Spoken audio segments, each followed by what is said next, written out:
Good morning. Good morning, everyone. Good morning. My name is Brett Egan.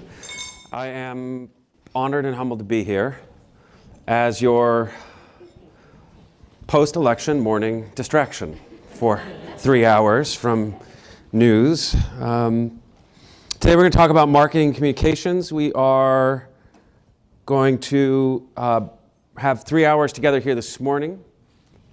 We'll take a break in about an hour and 20 minutes. If you need to get up and use the restroom, I'm sure most of you saw the restrooms as you came in. They're just down here to your right. And in the afternoon, we're going to have a visit from Data Arts, SMU Data Arts. We can talk a little bit about using data and their profile to achieve further insight about internal operations in respect to the operations of others in similar organizations here and around the country. And then in the afternoon, we'll have two breakouts, one focused on community engagement and kind of trying to unpack that term and the variety of ways in which folks in this room and around the country are approaching the question of authentic, bidirectional engagement with members of the community toward the purpose of achieving programmatic impact, but also toward the purpose of building maybe what we might call the family of the organization. And then a second breakout focused specifically on data and the use of data to drive sales and participation. And I note those two breakouts now because I'm not going to touch on those topics in my remarks very much. I'm going to leave that to the breakouts, although they are very important parts of the discussion about building loyalty and visibility and awareness for the work that we do. Speaking of building loyalty and awareness and visibility for the work that we do, on your table in front of you there is a list of all of the organizations in this room. Might you pull that up? And as you look at that, what I would be very grateful for is if you would take a minute to brag on your peers here in this room. So take a look at that list of your colleagues. It should be on the table right in front of you, kind of, there are two chunks of paper. One says participating organizations. Just take a look at that and ruminate for a minute on the folks that are in this room. And I'd like, if you would, to offer, I'd like to ask you, if you would, to offer a piece of good news that you have heard about another organization in the room recently. Great, Jeff, we'll get us started. And Matthew and Tanya are going to run around as best they can to get a microphone to you. Yes? So Conspirari had... Is it on? Is it on? Go for it, Jeff. We can hear you. Yeah. Conspirari had their, as they referred to it, their Michael Kaiser moment. When they were able to raise funds and go and perform in Washington, D.C. at the interment of Matthew Shepard's ashes in a big event. So, where is Conspirari? Nice work. Great. Yeah. Can you just tell us a little bit about that? Tell us a little bit about that event, and then Jeff, I'm going to come back to you and ask you where you heard about this, or if you remember where you heard about it. Yep. Conspirari has been touring a piece called Considering Matthew Shepard that began right here in Austin with the support of many people in this room. And so we just completed a 7-city national tour in October, and on the third to last day we got a call from the National Cathedral asking if we would perform at the interment of Matthew Shepard's ashes.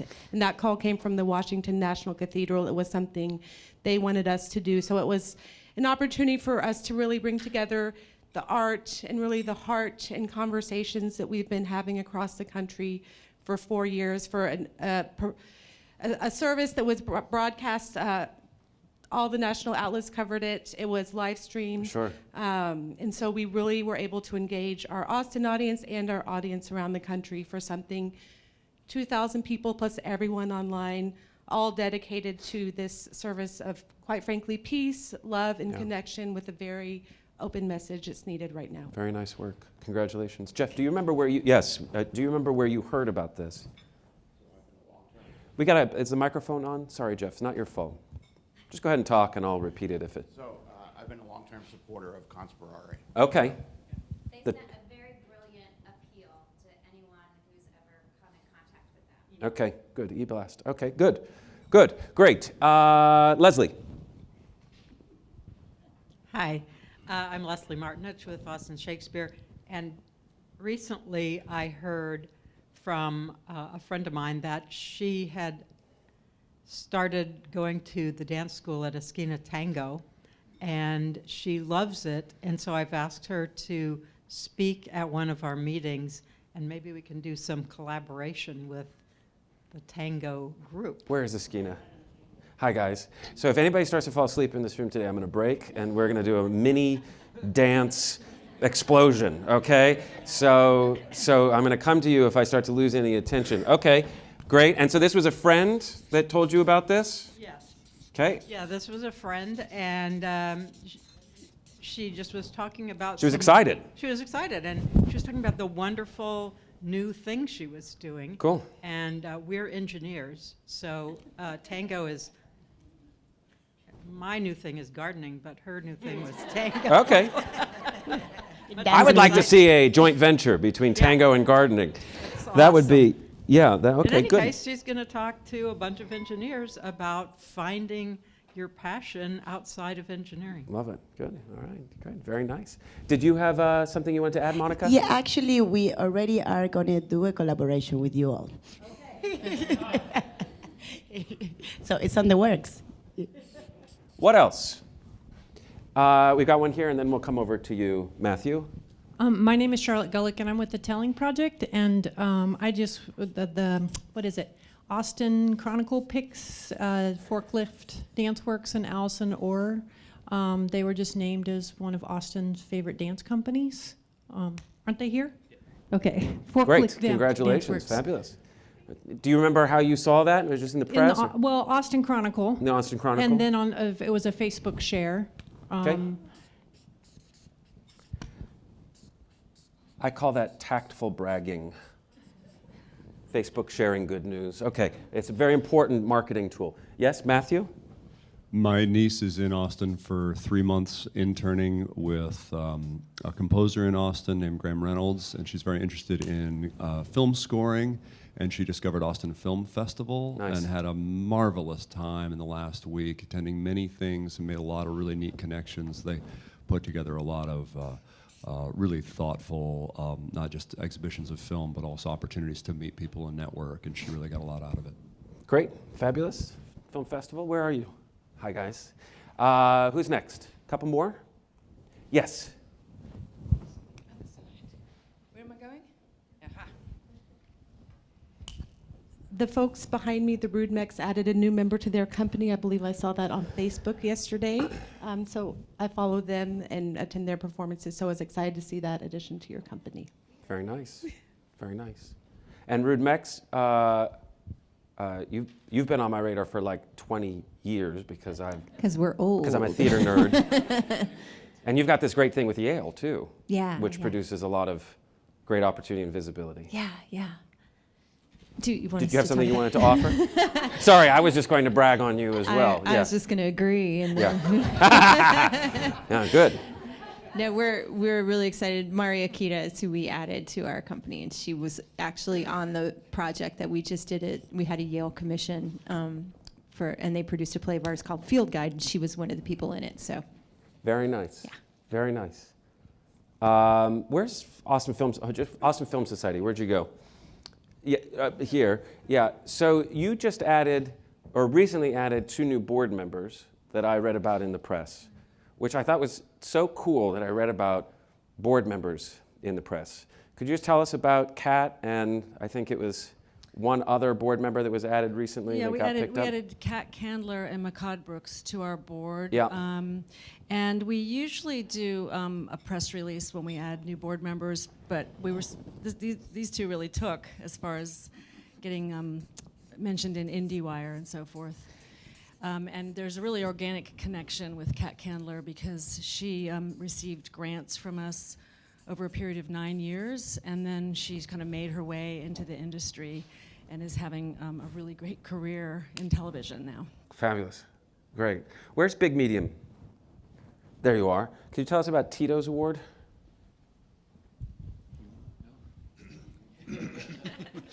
Yeah, we partner with Tito's Handmade Vodka, and they provide the funding for us to award $15,000 to one Austin-based artist. Got my attention, and that's a relatively new partnership, yes? Yeah, we're in year 2. Steve Parker is the recipient this year, and his show is still up in our gallery right now. And what's the kind of mission of the award? What's the message that comes out of the award?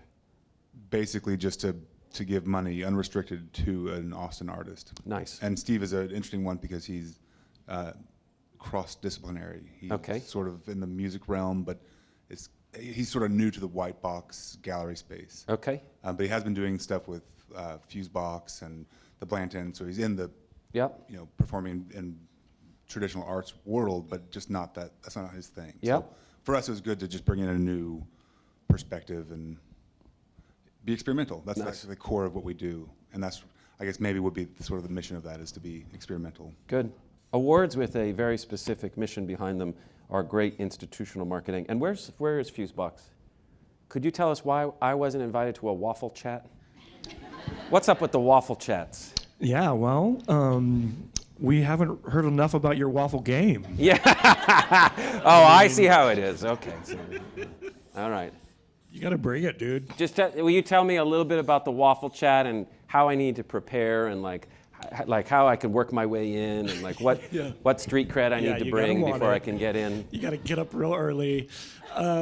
Yeah, no, we just wanted to create a space to talk with our artists and engage in big ideas, but also do so in a way that was really fun. And so we make Texas-shaped waffles, and we felt like there's only so much kind of pretension you can have when your mouth is full of waffles. Yeah. And so we wanted to take some of the air out of sort of panel discussions, but also kind of create a space where there was, I don't know, we feel like waffles act as a kind of great equalizer. Equalizer? Yeah. Yep.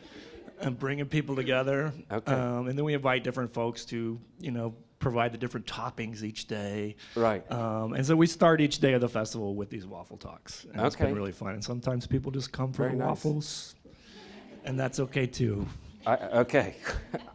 I see a capital takeover taking place here soon, with waffles in hand. Great. And where is Women in Their Work?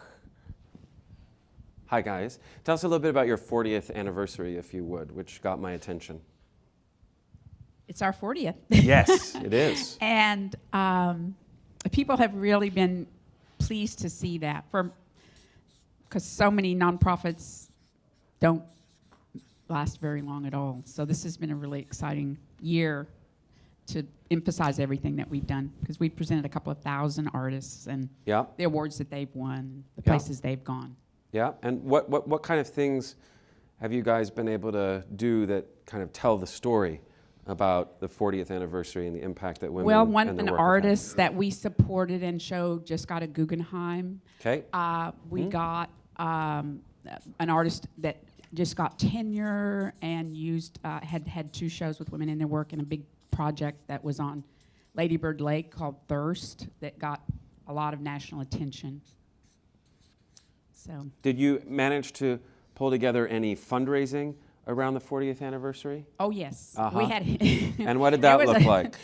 It was very good. It was we were pleased to see after attending this meeting last time here with Bloomberg that you should promote the organization, and that's what we'd actually been doing throughout our 40th, and we didn't know that this is what one of your most important tips was to we promote basically the just show up organization. and try to make things that everybody's already doing feel new. Yes. No, that's but our we secret. didn't- No, Yeah. but we didn't know that should be so like embedded throughout, and that was so significant. 'cause It's we actually the had very next point that I was going to make. Is it? Chris. Chris, I'm sorry, my eyes are going. Chris, is exactly the point that I was just going to make, which is we're here today. We're here to talk about marketing. We're going to talk about programmatic marketing, which is really about butts in seats, getting people to show up at a specific time, a specific place. Some of you are in that game and you need a lot of that, and some of you don't have that situation going on. So I'm going to kick the data stuff over to David Sneed this afternoon, and he's really going to talk about the data stuff and getting people to show up at a specific time using data. I'm going to focus mostly on, Chris, what you're talking about, institutional marketing, And the point that I like to make after we've gone through examples like these is that institutional marketing is happening. Everybody in this room is already doing it. We all know that we do not have enough money to get people to pay attention to us just by advertising. Advertising is important for some of us. That's really what we'll talk about with programmatic marketing. Institutional marketing is like the quirky, a little bit nuts or crazy at times, a little zany, super creative cousin to programmatic marketing. It's a form of tactful bragging and kind of functioning like a good news machine that comes out of the organization with regularity and without humility, saying to the world, this is who we are, this is what we stand for, this is why you should pay attention to us. And it doesn't necessarily look like a brochure, although it could look like a print piece. It doesn't necessarily always or only look like an email with words. It can be a hugely innovative programmatic idea that gets people to say, good Lord, if I take my eyes off of Fusebox for more than 3 weeks, I'm going to miss something that makes my life feel incomplete because I wasn't invited to the waffle chat, and I need that in my life. So there is a role for kind of the quirky idea that gets people to say, okay, maybe they're not asking me for a lot of money, they're not asking me to make a contribution yet, it's not a formal thing, but boy, I need to be involved in that, whatever that is. When Conspiriari goes to Washington and shows leadership, and moreover creates a kind of tour that kind of articulates these themes and brings an issue or a group of issues to the fore and puts its weight behind an idea and tries to get others to pay attention to it. Yes, it's a programmatic move, but it is also an institutional moment. It is a moment where we're saying, this is what our mission looks like in action, and it is a kind of sustained moment. That is to say, it's not just a single performance, it's not just a single event. There is an arc or a series mentality, a kind of festival mentality that bridges together multiple events over a period of time and makes it unignorable. That's great programming. It's also really good, I think, institutional messaging and marketing. When I hear my cousin told me, or my daughter had, or my niece had, or my friend at work had, that is a great form of institutional marketing, otherwise known as word of mouth. But in my mind, you have left somebody so inspired and with a few talking points. You have somehow gotten into their mind with some consistency about the value of the mission, about the value of the work that's being done, that they've become a kind of unwitting ambassador for you. And that, that counts. When Ruud Mex creates a multi-year partnership or joint venture with a major theater somewhere else in the country and goes back multiple times and gets good press for that and is able to develop new work in a place that is, modestly prestigious, not quite as prestigious as the Yale of Cambridge, Massachusetts. But I'm just kidding. I had to throw in the Yale joke, the Harvard joke. Sorry, got off track. When you create a joint venture with a major prestigious university and you're able to do something in a sustained way over time, great institutional marketing. Yes, the performance is a thing, but the fact that we have a multi-year partnership going on that has produced real visibility and profit for the organization, that's great institutional marketing. I loved seeing new board members in the press for AFS. A couple years ago, the New World Symphony in Miami, which some of you might track on, that's the Frank Gehry building down on South Beach, and that's Michael Tilson Thomas, the conductor. They started this practice of kind of marketing their new board recruits, which really got my attention. So they would start to send out press releases as to how the people that they were recruiting for their board were actually helping them be smart in a changing environment. That was their approach. So they knew they needed to get better at digital, they needed to get better at inclusion, diversity, and equity, and they needed to get better at environment. Those were kind of three things. So they had through a strategic plan or in some way said, we need this expertise. They went out, they got folks that were leaders in those areas, and then they tactfully bragged about having brought those people on. And around the same time, there was an Equity Fights AIDS event on Broadway where they did the same thing. And they kind of marketed how great it was to be on the board of Equity Fights AIDS. And I thought that was so smart. It really caught my attention to use the recruitment of new board leadership as an institutional marketing effort. I love awards as a way of saying, hey, this is what we stand for. And very specifically, we're using this effort to try to draw attention to something that we feel is very important. It's not selling a ticket, but it is saying, here is our mission, this is what we're going to fight for, and it takes some money in this particular case. You've got a partnership, they're paying for, I assume, the majority of it. It's beautiful institutional marketing. And then if the office dog turns 5, we need to throw an anniversary party.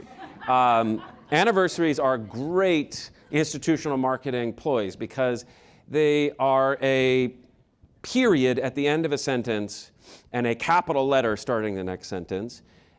In a world of incessant run-on sentences. And we need moments to get our audience to say, put down the pen, put down the paper. This is a break point in the history of this institution. This is a moment where we can do some forensic storytelling about what has been achieved in the last 40 years and some proscriptive storytelling about what is going to happen in the next 4, 10, 20, 40 years. Anniversaries are spectacular moments for institutional marketing because they give us an excuse to say, this is what we've achieved, this is what our people have achieved, this is the platform that we have created, this is what it's produced, and this is where we're going from here. And some of the things that are part and parcel of that are bragging on alumni success, claiming the success of the people who we have invested in, or sharing that success in an appropriate way. I liken 40th anniversaries, 40 snapshots of 40 people who have gone on. And some of them have gone on in our field, but some of them have gone on to use their creative practice to address issues pertaining to social justice, or have used their creative practice to make a significant innovation in environmental concern, et cetera. It doesn't have to be so on the nose as to say, there's only one way to use the work that we do, especially for those of us who are in youth development, to be able to go on and say, folks have used this training in lots of different ways. Big art as an anchor for an anniversary season, and then we're going to talk today just a teensy bit about how to close the deal of institutional marketing with a fundraising mechanism that turns that visibility into money. Visibility that doesn't turn into money is just ego. It's just kind of out there.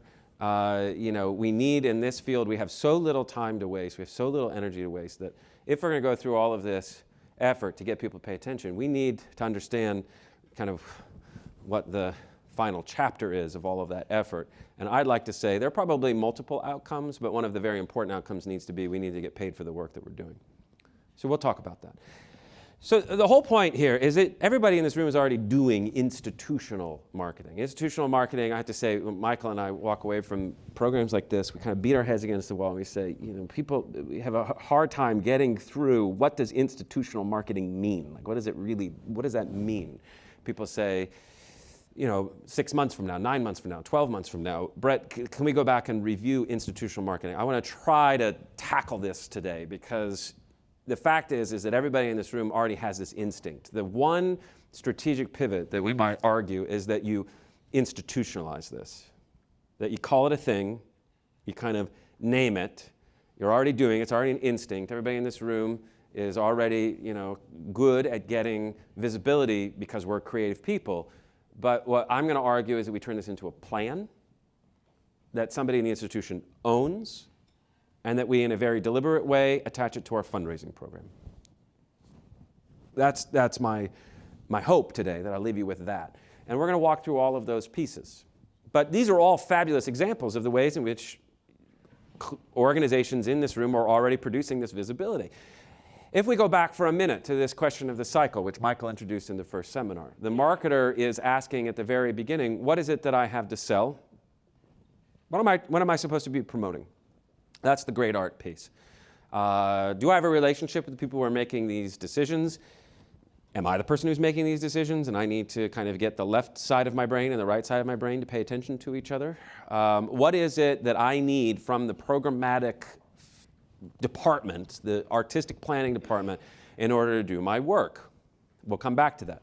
The second is who, what, and where am I trying to get the attention of? And that's what we're really going to focus on today. That's the marketing piece. We're going to talk about programmatic marketing and institutional marketing. That's really who are we trying to get to pay attention? What are we trying to get them to pay attention to? And where are they, and where am I trying to get them to go?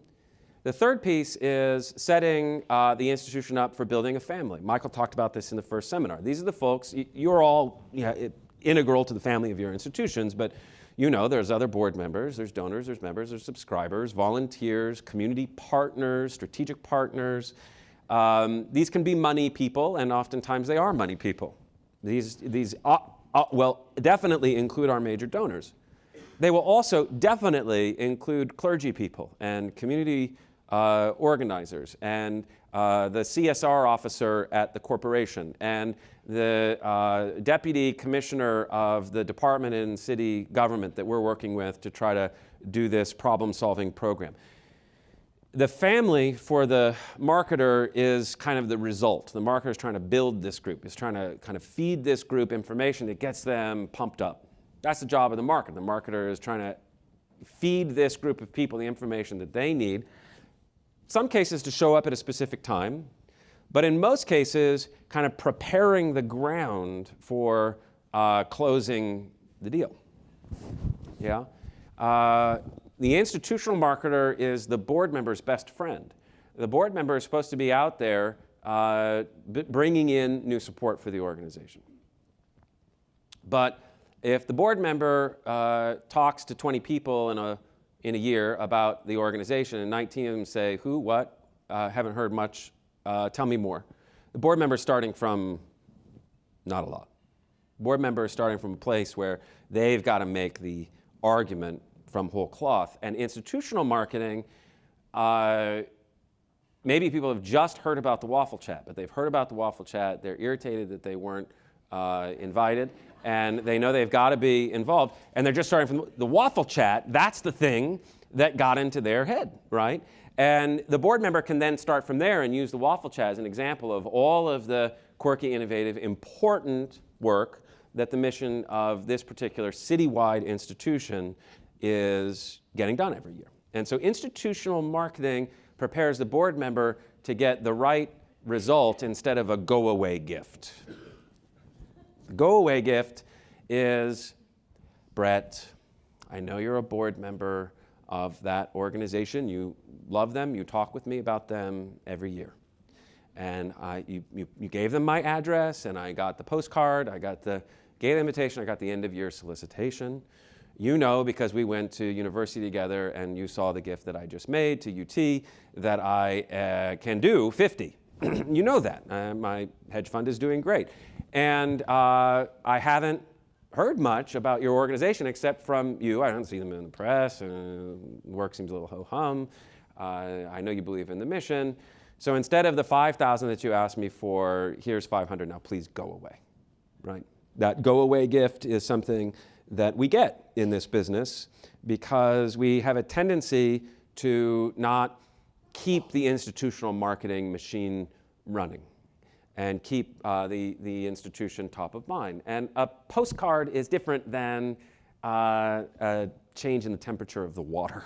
Institutional marketing is kind of the change in the temperature of the water around the organization. It's this regular drumbeat of information, of good news, of exciting, often provocative collaboration, cross-sector collaboration. You just get the audience to say, holy cow, I can't believe that organization is partnering with NRDC. What are they doing partnering with NRDC on that environmental justice program? I had never thought about them partnering outside of the arts. That's good institutional marketing, provocative collaboration. So the institutional marketing is focused on this group. It's focused on this core group of family members. And there is a principal kind of big red box topic, which we'll talk about in a few slides, which is that, yes, we want everybody in the world to learn about our organization, but the institutional marketer, in partnership with the fundraising team, knows that there is a smaller group of people inside of that family. And this is an undemocratic principle. It's just a real principle. There's a small group inside of that family that we cannot afford to let wander. We cannot afford to let their attention wander. We cannot afford to not be on their radar. I'll call them game changers. And this is meant to provide some relief, that there is a smaller group inside of the bigger family that if we get 5 or 6 of them to say yes 6 months from now or 9 months from now, on a budget of $500,000, which is the median budget size in this room. If I get 5 or 6 people to make a 4 or 5 figure yes, that some cases could look like a major gift, but some cases could look like a sponsorship, some cases it could look like a partnership that just decreases our cost. In some cases could be a person in city government giving us a contract that last year went to the Boys and Girls Club, but they see that we can be a problem-solving partner this year. Game changers do not just have to be high net worth individuals, although we all would want to try to build a few more high net worth individuals into the life cycle of our organization. These can be people that with the stroke of a pen or by making a decision can move us substantially down the field.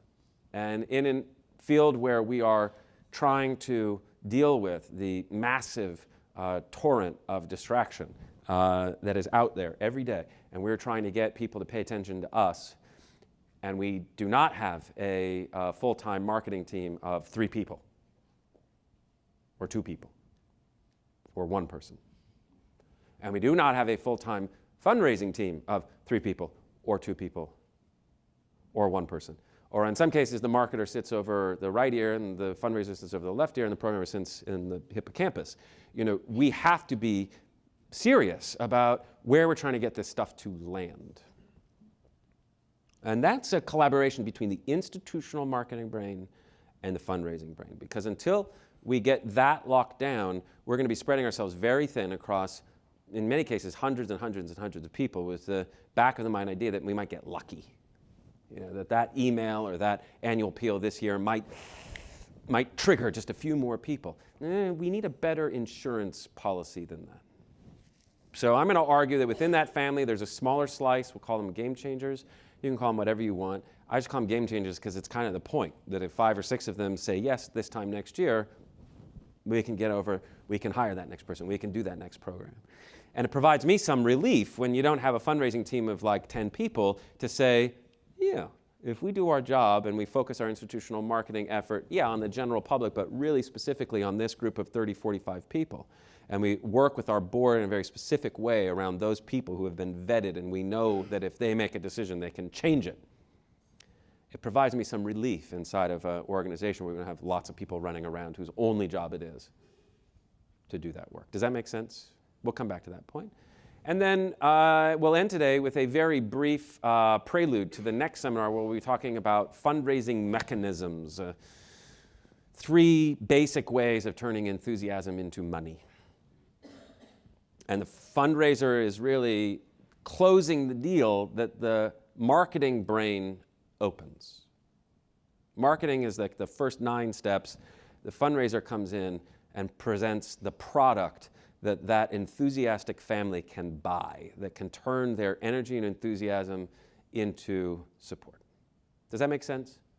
So the big red box idea in this slide is the cycle, we hope, will be of some service in some way to you during this program and maybe after this program as a general framework for staff and board members to say, okay, here are the big pieces, how do we fit in? Institutional marketing is the secret sauce to getting the money moving in the right direction this time next year, to ensuring us against the go-away gift by saying, no, you may not ignore us. You may not give us 1/10 of what you give the big shiny institution in the big marble building up on the hill. We may be smaller, but the impact of our work is no less. And to that point, institutional marketing is really about saying, no, damn it, we're worth it. Conveying impact. And we're going to talk about that. It is owned by usually the executive inside of the institution. It is usually owned by the executive because if we do have a marketing team member whose sole purpose is marketing, they are obviously going to be integral to the implementation of this, but most marketing folks are really focused on butts and seats and participation and getting people to show up at a specific time. That's really usually their job. And so they're going to be focused on the stories that get people to show up on Thursday evening at 7:30 in order to buy the ticket, etc. The brain of the institutional marketer is saying, what is the full story of the institution? What is the full arc of the mission? Set aside where we need people to show up. What is the story that we need to tell in its fullness this year in order to get not just the folks who are interested in the celebrity piece or in the performance piece or in the hotshot piece or in the access piece, but the folks who are interested in the behind the scenes piece, to make that gift again next year. And the executive has to make sure that the full arc of the mission is represented in the institutional marketing plan, because we don't want to let somebody who joined us because they believe in the impact that we have on young people go cold, because the marketing message is almost exclusively focused on getting people to buy a ticket. Does that make sense? We like the executive, but one key thing, it's a decision for you, especially for the executives in this room, is do I really want to invest in this? If you don't invest in it as an executive, it's just going to be, it's going to be ad hoc. It'll be a thing that we continue to do, but it'll probably be kind of like an untended garden, that spectacular sunflower that shoots up out of the garden and is gorgeous for a month, and nobody comes around to harvest it, doesn't turn anything, just kind of over time withers with the wind. The executive says, how are we going to use this time and energy to create the platform where we can make more money this time next year? Programmatic marketing conveys how, when, and where to find us. It's owned and implemented typically by marketing. Who here has a full-time marketing person? Hands up, please. Okay, so about a quarter of the room. Who has more than one full-time marketing person? Who has more than 2 full-time marketing people? You do daily sales. You do sales, that makes sense. So there's two organizations in here that have kind of a hardcore programmatic marketing team. For that reason, you'll forgive me, I'm not going to focus too much on sales today. David Sneed is not yet here, but he ran the sales operation at New York Phil for a long time, is really good. And now he runs Handel and Hayden in Boston and is really good at sales. So if anyone here is trying to figure out how to use data to get people to show up, David's your guy. But programmatic marketing is also something that, even if we're not trying to drive sales, is worth paying attention to if we need people to show up in human form. And most of us do need people to show up in human form, even if they're not buying a ticket. So even if you don't have somebody who runs this as their primary job, stay with me when we get to those slides. Hopefully there'll be some value in there. Institutional marketing should cost little or nothing. We are not talking about adding a new budget item line. We're going to be talking about how to utilize assets that we already have access to and just deploying them in a creative way.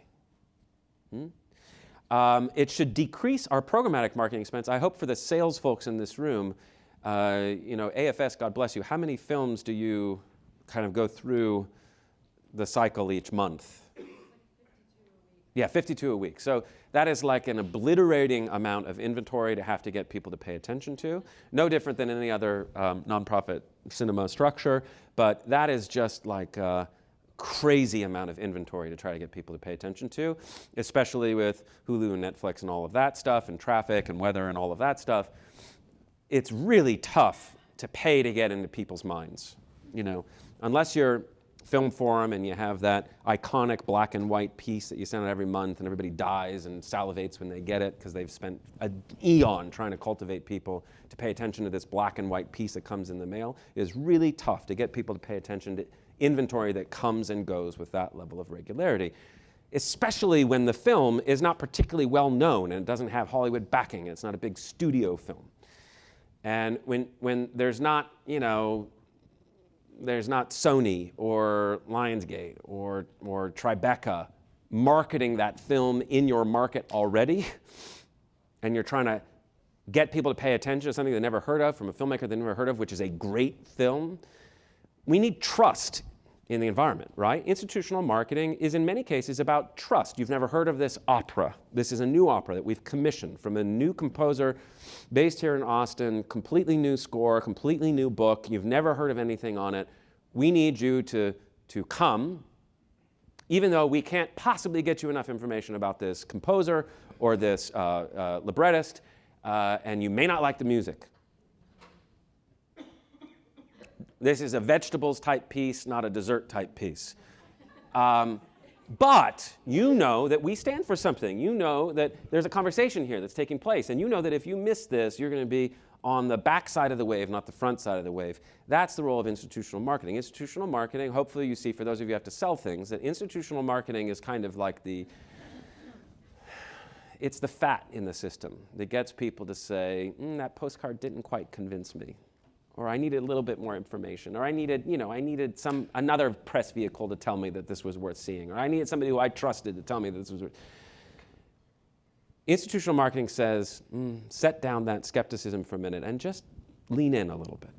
And it should make it, the more famous we are, the more visible we are, it should make it easier for people to say, okay, I'll take the risk, I'll get in the car, I'll fight the traffic, I'll get there on Tuesday night, even though I'm going to have to leave work early. Institutional marketing doesn't just happen in February and then shows up again in September. It needs to create a sense of momentum. It needs to create a sense that this is if you take your eyes off of us, you're gonna miss something that makes your life feel a little empty. It creates this. Those of you, everybody remembers the Fonz. Most people remember the Fonz. If you don't remember the Fonz, just Google him at the break. The Fonz was a character in Happy Days, which most of us grew up watching at least once or twice. And you remember the Fonz always had he had the bike, he had the jacket, he had the people hanging off the bike, he always knew where the party was. You know, the Fonz was a great institutional marketer. You know, for the lack of a better phrase, institutional marketing is called the Fonz factor. It's a little bit of playground politics, right? So it creates this sense that you may not ignore us, you may not take your eyes off of us. And so somebody has to be thinking about, okay, it's February. What's happening in February? What's happening in April? What's happening in June? July and August, everybody's gone. It's way too hot. Forget about July and August, unless we have our festival in July and August, and then that's really peak season for us. What's happening in September? What's happening in November, right? For most organizations in this room, 4 to 6 moments a year done really well is going to be plenty. That's the good news. You know, 4 to 6 times a year, if we're getting visibility, if people are saying, you left me breathless, or boy, that's a great announcement, or did you see what they did in Washington, or did you see what they're going to do in the next 40 years? It's enough. It's enough to be in that space 4 or 6 times a year. I would say there are only a couple of exceptions in this room where you would need to be at that level of consciousness 10 times a year, maybe opera, maybe AFS, maybe the festival. You know, festivals have trouble just because you do so much work and then you're kind of less visible for a substantial period of time. And so institutional marketing is important to kind of lace between the big obvious spikes and create this sense that there is something to continue to pay attention here. Ultimately, if we think about it this way, and we're intentional about this, it should save time and stress because you've done all of this, you know how to do this. What I'm arguing is, can we think about what the next year of this type of work looks like and just internally in our team say, guys, we can't do everything, but if we do 4 or 5 things super well, and we let our board members know, and we work on getting the press for that, and then we recycle that press relentlessly through social, and we arm the people who can be our little viral ambassadors with that good news, it's enough. That's what I mean by saving time and stress. You've already got this feral instinct in you to kind of create visibility. This is about deciding we're going to do it and doing it in a codified way and saving ourselves some time and stress. Strengthen fundraising, we'll come back to that. I've just argued that it ought to be a plan, but I would not want to take away from you the opportunity to also just act instinctually if something came up. And institutional marketers know how to brag tactfully without being annoying, and to do it with regularity, but not to do it too much. the plan, let's say you walk out of this room, you say, okay, Brett had something to say, we can make some of that work for us. We're going to do an institutional marketing plan.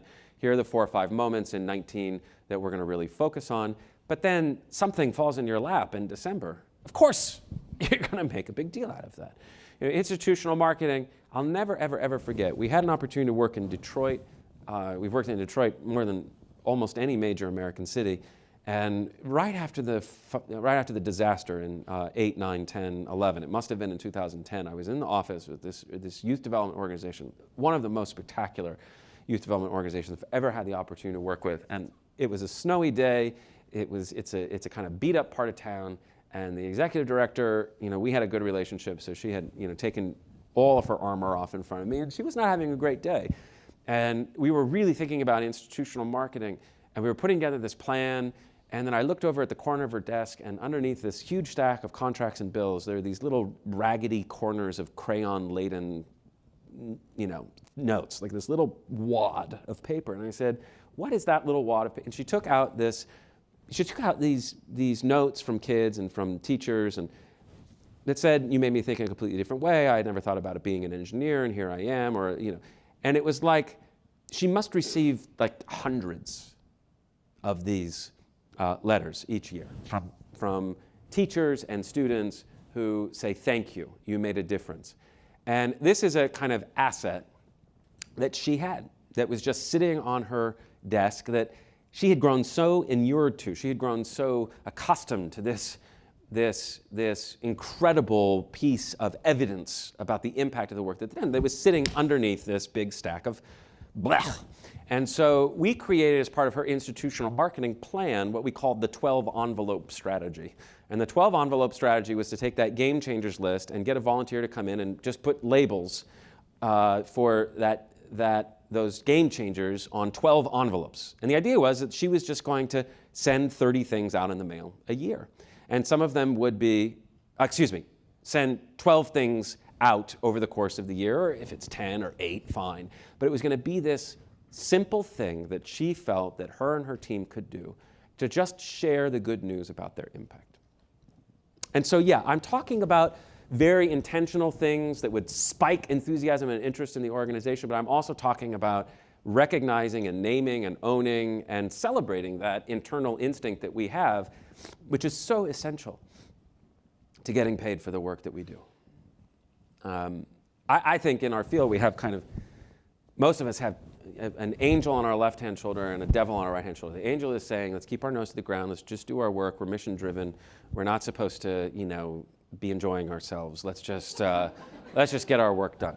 And so we don't brag because, it's not right to do that, and we're here to serve.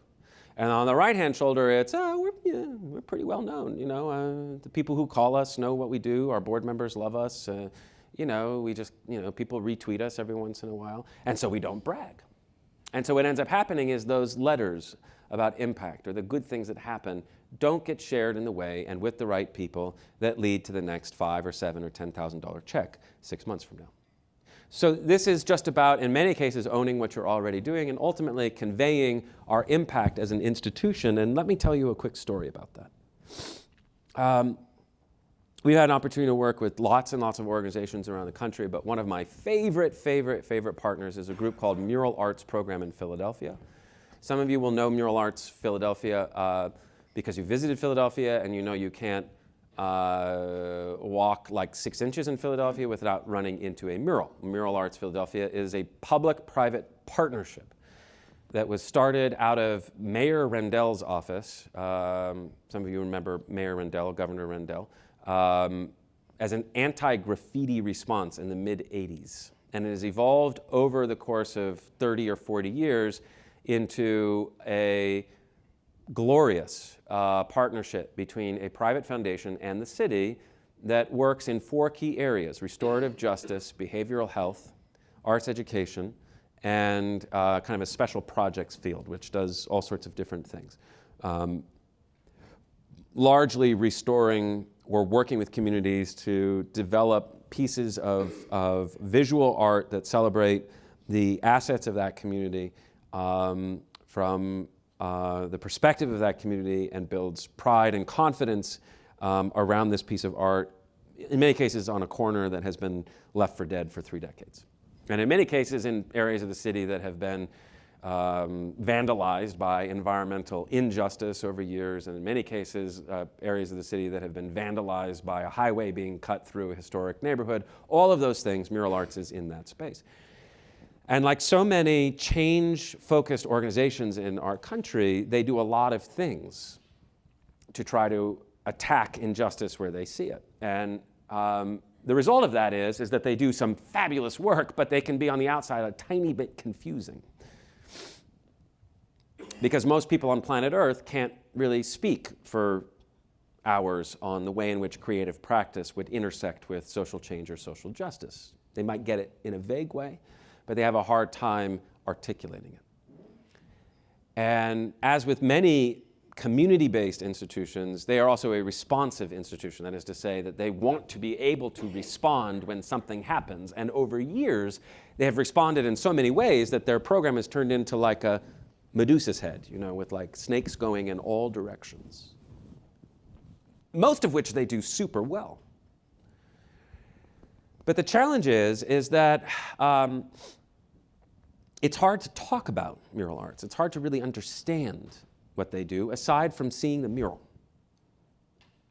So they, like I imagine some of us in the room, had struggled on occasion to say, most people just see this one tiny little piece of what we do.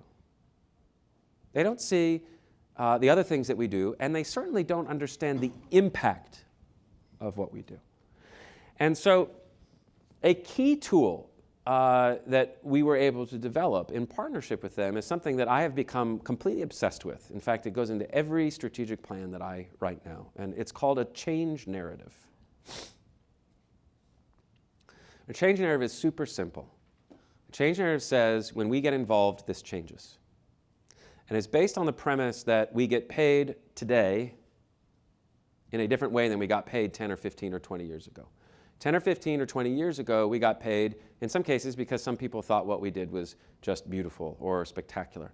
And yeah, there are still those people out there, but for the most part, our foundations, our corporations, our government, and many individuals want to see a more complete return on their investment. They want to see a more finite return on their investment. They want to see something more clear. And this is particularly a challenge with organizations that are in the quote-unquote traditional disciplines. Opera, ballet, visual art that doesn't have an explicit social practice baked into it, choral music, etc., that does not have threaded through it as an integral part of its mission a change narrative. Now, many folks in this room do have a change aspect built into the core DNA of the institution. Women in their work, for instance, established as, amongst other things, I imagine, as a change agent, wanted the world to look at female artists and the role of women in art and the livelihood of women in art in a different, fundamentally different way. So a change narrative makes a lot of sense to me in the context of women in their work. It is harder, with all due respect, and has nothing to do with Austin Opera, it's harder with opera. It's harder with opera to say that what we do creates something on the backside. And so what ends up happening is that in the opera, we get ourselves, and this is not Austin Opera, we get ourselves in a little bit of a rut where the narrative that we use to try to get people to pay gets kind of really tight. Gets really tight around grandeur, the quality of the work, artistic excellence, total art, you know. It lives in that realm of the aesthetic, which, by the way, I will be the first to say I believe in that. I think most people in this room would say art for art's sake, even if you can't name it, even if you can't quantify it, even if you can't put a metric to it, it's still worth paying attention to. You know, and some might go so far as to say without that, kind of that aesthetic common understanding or common purpose, it's very difficult to see humanity in other people. So some people, by the way, are using aesthetics as just a way to say, we're establishing humanity in a world gone mad. And without beauty, it's difficult to see the nuance in other people. So that's a kind of form of change narrative that is laced in some cases through the aesthetic. But with mural arts, what I came to learn was that what would be very powerful for a big institution, this is it's not massive, $12 million, $12 million institution each year, we decided to focus on 4 words, 4 specific areas of change. And all of the work that they did that boiled down to the following. When you think about a program that brings young people who are in the justice system or coming out of the justice system into a muralism project and employs them through that, 7:30 in the morning, you're going to be there, we're going to set up the scaffolding, you're going to work with the contractor to repair the wall, you're going to be involved in addition with people who are in the community that you hope to go back to or you are going back to, and you're going to develop relationships, social relationships at the same time through a creative practice with folks who might embrace you when it's time. But you're also going to learn how to set up scaffolding, you're going to learn how to repair a wall so that we can help you get a job when you come back out. And in a city like Philadelphia, where the recidivism rate is 40 plus, the recidivism rate coming through this program is 10 minus, less than 10%, so 30% delta there, which Mural Arts is able to say, we're in that space, we can do that thing specifically. And they have similar programs for people who are dealing with issues of mental health, who are coming, in some cases, out of the mental health system or going into the mental health system. And with young people in a city that is plagued by opportunity gap, plagued by vast inequity in the school system, vast inequity in terms of skill acquisition and in job placement. Big ideas, big issues, hard to get through those issues in the elevator. And so board members sitting in the room saying, help. So what we did is we came up with 4 words: change in lives, change in place, change in practice, change in systems. Lives, you get. Place, just envision that corner that you didn't go to. Kids, don't go there. Now there's a mural, lights on, ladies out playing mahjong until 11:30 at night, okay? It's a used space now. It's a point of pride rather than a sore point. Place. Practice. When a Shepard Fairey, those of you in visual art know Shepard Fairey. Shepard Fairey is the obey guy, muralism, but he's also much more than that. Maybe the world's most famous muralist. When Shepard Fairey comes to do a mural with Mural Arts, it's a very different relationship than doing a mural on commission for Dan Gilbert, who is throwing up skyscrapers downtown in Detroit. There's nothing wrong with paying a muralist to do a spectacular mural on the side of a commercial development. That's great. But when a muralist comes to work with a social practice, the way that the muralist works is like exactly the opposite. You're not showing up and throwing up your mural and then the next morning people are coming around saying, oh, you're a god. You are walking a neighborhood and talking, usually over the course of 6, 9, 12 months. You're negotiating on whose faces, what colors, what words, what story, why. And it is a restorative process that engages the artist in a completely different way than the artist would be engaged commercially. And so Mural Arts is able to say, we change the practice of mural making. And systems, when you think of that 30% delta on recidivism, they're literally and specifically able to argue we change the way in which systems move young people back into the world, or work with people with mental illness. And they have done this repeatedly with the water department and sanitation and parks and recreation and arts ed and commerce. They have regular partnerships with 9-ish city departments. But heck, it is such a massive universe of stuff and activity. And there was this boil inside the organization. Why aren't we getting paid for the work that we actually do? Why are people critiquing that the perspective and the lighting doesn't look great in the mural and that mural isn't as pretty as the Diego Rivera in the Museum of Art? Well, because people were looking at the work through the lens that they had got in college, or through the lens that they look at visual art when they go to the museum. That's all they had. So they needed a new lens to look through. Does that make sense? But the point was somebody had to decide, what is the message going to be? What are the anchors or the axes of this change narrative going to be? And at the beginning it was a wee bit uncomfortable. Are you serious? We're boiling down 40 years of work to 4 words. We're so much more complex than that. Okay, save it for the grant proposal. When it comes to institutional marketing, the power is to be able to say, when we get involved, these 4 things change.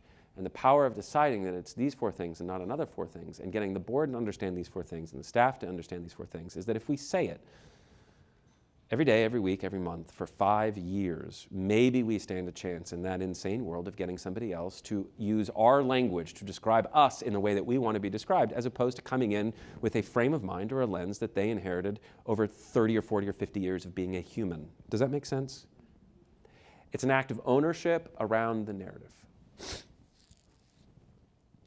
The next level practice is then to say to programmers, feed communications 1 piece of evidence in each of the 4 areas of change once each quarter. So that communications ends up with, in this particular case, there's 4 major programs. The 4 major programs, the program officer is just feeding communications one itsy-bitsy little piece of evidence. A story of a young person, a data set that I'm submitting already to Foundation X, a photograph and a story of a change before and after the place. You understand what I'm saying? Program officer has the luxury of being able to interpret that assignment in the way that makes sense for them. It's not a kind of heavy reporting onus on that person. But it is a commitment on the part of programming to feed communications 1 data point in each of the 4 areas once a quarter, so that every 3 months, communications has 16 data points. Or they have 16 stories, which they then repurpose in social. They send out in the institutional e-blast that's not trying to sell anything, it's just telling the story. They give it in terms of talking points to the executive director, so that when the executive director goes out and gives speeches, it's these 4 major messages that are repeated time and again, but I have a refreshed set of data to be able to tell a story about what we've achieved recently. In the next board meeting, it's the 4 headers plus the 3 bullets that becomes the viral talking point for the board member. So that the board member has a few layers of information on those 4 specific topics like 20 times during their tenure. Does that make sense? It's an act of deciding what argument are we going to make about the impact of the institution. Does this make sense? Any questions about this? This is probably like this is certainly the big red box idea for this part of our talk, so I don't want to leave any confusion around this. I'm interested, does anyone in this room, are you bumping into this? Are you already doing this? You have something that's in this place? You're already telling this story with this kind of, yeah, let's talk about it. Yep. I'm with Creative Action, and I feel like as a youth arts organization, I could relate to what you were saying about the mural arts program in Philadelphia, because oftentimes we have a hard time talking about what we do because we do so many different things. But about maybe 10 years ago, we started coming up with a way to talk about our programming more comprehensively. We defined what we call a 4C student. Cool. Talking about creative artists, courageous allies, very nice, critical thinkers, and confident leaders. Great. So we continue to use that platform, and I think it's helps us convey our impact. Youth development can take this tool exactly how you've done. I call it a competency framework, which basically says, who here would call themselves youth development or youth engaged practice? Okay, a few organizations. For those of you who don't have this, maybe it'll be helpful in some other way. But, you know, it sounds like you and I could have a long lunch and share basically the same strategy with slightly different technology. But your 4 C's are, the way that I approach this fits very nicely into what I would call 4 competencies, or things that we're very focused as an institution trying to get young people to be able to do or to be able to practice, right? And so that might be these guys up here. In many cases, for me, there is a creative practice because we're creative organizations. So there's some sort of creative competency, whether it's an instrument or literary. There's usually a social practice. We want people to see the connection between the creative practice and their world. In some cases, there's a professional focus. That is to say, we are trying to prepare young people to be competitive in a 21st century creative economy in some cases, right? So we're leading people to see the connection between their literary practice and their college application, etc. And then in many cases, there's also a kind of explicitly community focus, or there might be a personal focus. Self-awareness, ability to articulate, ability to, leadership capacity also here. And that in some cases, we get complex enough where we're able to say level 1, level 2, level 3. So someone who's younger might be working on the first step, and then the next step, and then the next step. And that over time, I'm sorry, you already have a technology like this, so I'm doing this more for the kind of benefit of the room. But over time, we're working people through a kind of change narrative. I mean, this also functions as a change narrative, so that when we get down here, we have 4 outcomes. And this is the vision of the young person once we've had our time with them. And this competency framework is actually something I'm really excited about, because for those of us who are in education of any kind, it could be adult education as well, or even public programming, if we say this is what matters to us, these are the 4 pillars of why we do what we do, but we're going to approach this from many different angles. And in fact, we might have, as many youth organizations do, many different artists or many different teachers who come in. Some are full-time, some are part-time, some fly in for the summer. Those teachers, in many cases, are looking for guidance on how to design their curriculum in such a way that it will align in some way with the other stuff that the kids are going to run into when they come through our program. So I find that when we're trying to engage master artists or teachers, it can also be very helpful to provide them with this type of framework with an explicit articulation of these outcomes that we're seeking. And that to use this then framework as a kind of wayfinding tool for the audience, that is to say, a parent looking at our program, and we're trying to get a parent to enroll their kid in the next layer of class, well, we can say, this class specifically deals with these 3 competencies. Almost like in Girl Scouts, they give you the badge. Does that make sense? I don't usually talk about this as part of in this talk, but this is a great way of talking about impact, specifically in a youth development context. Does that make sense? And this can be cobbed and turned into a kind of MO for public programming too, because many of you have just public program, where you could say, look, you can come to 14 things over the course of the next 4 years and just have kind of 14 enjoyable experiences, or we could provide you with a framework for how we think about what we provide, and even though we're not going to give you a certificate or a diploma, this is what you're going to get out of it. That's another nice way of articulating change. Did you have a comment or a question? Sure. Maybe talk about. Sorry, thanks. If you could maybe talk about systems change. Systems change in the arts, like how that works for us. It's tough. It's not a great fit for everybody. But go back to Mural Arts for a minute. So Mural Arts runs this program called Restorative Justice. It's actually called The Guild. And it's young people and older people who are either in the justice system or are just coming out of the justice system. And they can talk about it in an explicit way. I'm going to talk about it in a high-level way.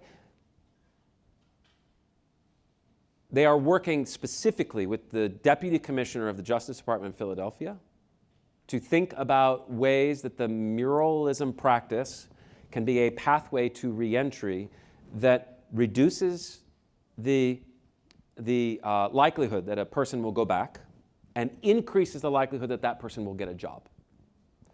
So they are literally changing the reentry process of that system. So in scenario A, without Mural Arts, maybe it would be, we're going to connect you with a social service provider who is going to talk with you about finding a job somewhere in retail, and it's going to be 3 meetings over the course of 3 months, and that's it. And then when you go out, good luck.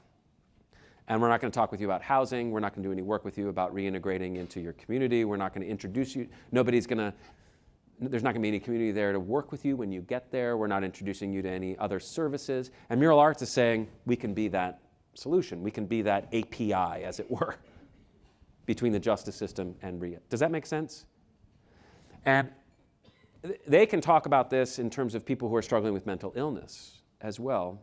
I can't, unfortunately. But they're able to make a serious argument. They have changed the way that that public system thinks about that one piece. Does that make sense? Yes. Forensic storytelling is a phrase that I use. I can't imagine, I don't think anybody else on earth might use it, so you're probably not alone in being confused by that. What I mean by that is anniversaries are great opportunities to go back and, in a forensic way, say, you know, we had never thought about this through the lens of a change narrative, but in our anniversary this year, we're going to say, these are the 4 things that we do, and we're going to go back and we're going to find pieces of evidence forensically over the last 10 years that make it very clear that this is what we do, and moving forward, we're really going to build this out. Does that make sense? Yeah. This is really about, we are all, in many cases, beautiful sandstorms of activity on the horizon. You know, in the mind of our board members, we're a beautiful sandstorm. Oh, so much stuff going on. And yeah, I'll get over there and, you know, I might need to wear my goggles, but I'll come out and feel good. And, you know, I can't quite explain it, but I know it's there. And institutional marketing says, no, out of that sandstorm, we're going to stack pieces of sand on top of each other. We're going to create 4 castles on the horizon over time so that people can see us, name us, appreciate us, and our board members have something to sell. And they don't have to understand every darned aspect of everything that we do. They don't have to come everything. They're just going to be given these anchors of change, and we're going to provide them with evidence of that change every quarter, every board meeting, a few new talking points. That's their job. Okay? Yes, Jacqueline. Question about place. Is that, does it have to be a physical place? No, and I would say I've probably built 100 change narratives. And place is not part of most of them. This is just theirs. So Okay. What business are you in? It's Austin Classical Guitar. So change narrative might be a little bit of a funky fit for classical guitar. I don't know. It's harder, usually with traditional disciplines. But it may very well be that you're invested in, I don't know, are you commissioning new music for classical guitar? Well, we are, and I actually, somebody else from our group would be able to speak to what we're doing better than I can. I don't want to put anybody on the spot, but you know, it's harder in that case to say this is what we change. And I'm not trying to force this on anybody in the room. But what I will say is that we are in an ecology where change gets paid. The best funded organizations today are not necessarily the organizations that are doing the best work aesthetically. They're the organizations that are able to tell the best change story or impact narrative. So I still encourage our friends in the traditional disciplines to kind of fire on this cylinder where possible. Oh, I was just going to say that I think place is a lovely narrative and a great area for us to talk about in terms of change, just because we work in communities around the country and build programs that work in youth development. So it's a good. It's a great, and in youth great development, narrative. I often use potential. I use for folks who are involved in literary practice or film and video. I use change the narrative. You know, the words that are used matter, and the people who are using the words matter, and who has the ability to tell the story matters. So, like, change the storyteller, change the story is a very common thread for youth development organizations, specifically when you're working with organizations that are trying to position young people to recognize and utilize their voice and to give them the tool to produce and distribute that voice. If we want to be pseudo-Marxist about it. Means of production and distribution, if you're in that game, you have a great change narrative. And it probably has a lot to do with potential, it has a lot to do with narrative, it has a lot to do with story. Yes, Rebecca? Something that a lot of us might be struggling with in Austin is that we've got such a wonderful shiny layer of newness that has happened, is that some of our change might be like, we're trying to keep the old Austin. Oh, interesting. So authenticity. Yeah. Authenticity amidst rampant gentrification and globalization, et cetera, et cetera. Sure, why not? And yeah, that's an interesting twist. That is an interesting twist. Did you have a question or a comment? It's about Austin Classical Guitar. Don't you do much of your work in correctional facilities? And so that's a place where the change is happening. Yeah, sure. Absolutely. Absolutely. Okay. Happy to offline this with anybody. I'm going to move on. The good news is that institutional marketing starts with the work that you're already doing, But what I would like to try to encourage you to think about is the following, to perform a little mini audit on your, quote, season. Some of you have seasons, you call them seasons. Others of you do not have seasons, you don't call them seasons. Just think about the year. If you think about the year ahead, you probably will be able to discern 3 types of programming instinct. One is what I might call A-level programming. I call it acquisitional or aspirational programming. It takes a long time to pull this off. It's acquisitional because when we do it, we acquire new visibility and new individuals, largely, in many cases, because of the scale of the idea. It's big. It might involve multiple partners. It's probably more expensive. It probably took time. We'll take a break here in just a few minutes. It probably took quite a bit of time to pull this off. A-level is what gets people to pay attention who otherwise may not pay attention because it gets press, it gets people, in many cases, to participate as co-collaborators or co-producers. It builds the visibility of the institution, but it's not easy. It usually presses us to our full tilt. When Michael is here talking with you about that 3 to 5 year artistic plan, that's kind of where his head is. So for some of you, thinking of conceiving 2 or 3 of these is going to be it for the next 5 years, and that's great. That's fine. For some of you, like the opera, you've got A-level ideas in 2022 right now, because that's your business. It takes 4 years to pull something like that off. B-level program, I call it bread and butter program. This is usually planned on an annual cycle. You don't need a lot of fancy prep for this. This, in the youth development business, might just be the classes that we do each year. This might be, for those of you who do service-based work, these are the services that you provide every year. You don't need to plan this stuff 4 years in advance. It's our bread and butter work. But it often takes place behind the scenes, or it doesn't get a lot of attention from the press. Our board members know it's there, but it's probably not the thing that the board member is taking off work early to participate in. It's good mission-driven work. If we did it, if we didn't do it, our community would be poorer. If we didn't do it, our foundations and our government wouldn't fund us. It's just not, in many cases, like, I gotta set down everything I'm doing and come participate in that. And C-level is what I think of as responsive or agile work. So this is work that kind of might pop up on short notice. Month, 3 months, 6 months. This is work that many of our community-based organizations excel at, in many cases are formed to produce. But you should be able to see the DNA of your organization in this diagram. And let me just say very specifically that this is not a proportional diagram. This is a PowerPoint triangle. So there's no moral hierarchy here. A is not better than C, but A is at the top because it kind of punches through the clutter, okay? And it is not supposed to be 17%, 50%, 33%. It is just the concept, okay?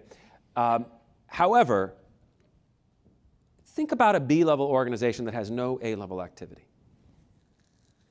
And I know there are some folks in this room that probably would identify with that we are a good, solid, daily, 363-day-a-year operation. We do good, honest work. We do it without a big fuss. And it's hard for us to pull together that A-level concept. And by the way, Brett, where am I supposed to get that money? And that's a capacity issue. All of that's fair. But a bread and butter organization that remains bread and butter year after year after year can become a little boring also. Respected, but boring. An A-level institution that just has one big A-level thing once every year, this is a festival structure. Gets a lot of attention once a year, but has very little opportunity to grab people and ingrain them in the life of the organization in between those spikes, and oftentimes can only go to those people during the spike and has very little pathway to engaging people deeper, for instance, into annual funding. They might be able to get people to fund the festival, but have a very dry season in between. And then a C-level organization that lives in that space of responsive or agile programming, if there's no B-level that has any sort of annual regularity, and there's no A-level that gets new people to pay attention to them, can be a form of chaos. responding. 3 months, 1 month, 6 months, 3 months, 1 month, 6 months. There are theoretically A-level organizations or A, B, C-level organizations that really operate like C-level organizations because of a discipline issue on the part of the person making the programming decisions. That's the artistic director had a talk with God on Sunday, on the Sunday morning run, and came into the office on Monday and shifted gears for everybody for the next month. Y'all know that story. So the good news is institutional marketing, you can look at your season over the course of the next year or 2 or 3, and you can say, what is my A-level project? Or what is the B-level work that I can, through a provocative collaboration or through a partnership or through a little bit of focus or just a little bit more investment, start to turn into something that might pop a little bit more? Because it is so hard to build a new board around a B-level practice. Doesn't matter how good the B-level practice is. We are in a busy world where it's hard to get people's attention. And if there's not something exciting out there, it's gonna be hard. A-level work is our best insurance against staff turnover because people want to be involved with that big, exciting thing that's happening in a year or a year and a half. It's our best insurance against board turnover for the same reason. It's our best opportunity to go out and get people who are giving us go-away gifts to focus on making us a philanthropic priority this time next year. And that A-level work is really our most powerful anchor for institutional marketing. It gives us a North Star. It says, that's the one, or those are the 2 or the 3 that year where we're going to hang our hat. And we already know that art is going to be powerful. So we're going to build a couple little lily pads leading up to it, and we're going to make sure that we close the deal on the other side. Does that make sense? So if you leave this room, and in fact, I'm going to give you a break now. If you leave this room right now and you don't know what those A-level projects are, unless you have a very good reason to say, Brett, that model doesn't work for us. We're a solid B-level or we're a solid C-level, and that's working for us. Okay, that may be the case. But usually you need something. You need something. And we'll talk about, when we come back, how even B-level organizations, or mostly C-level organizations, operating in that territory and doing that really well, can begin to think about, without spending a lot more money and without killing ourselves, converting some of that energy into longer-term A-level thinking that becomes the anchor for our institutional marketing and fundraising practice. Okay? We'll do that after we break.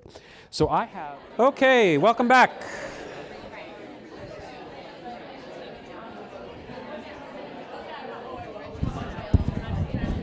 Welcome back.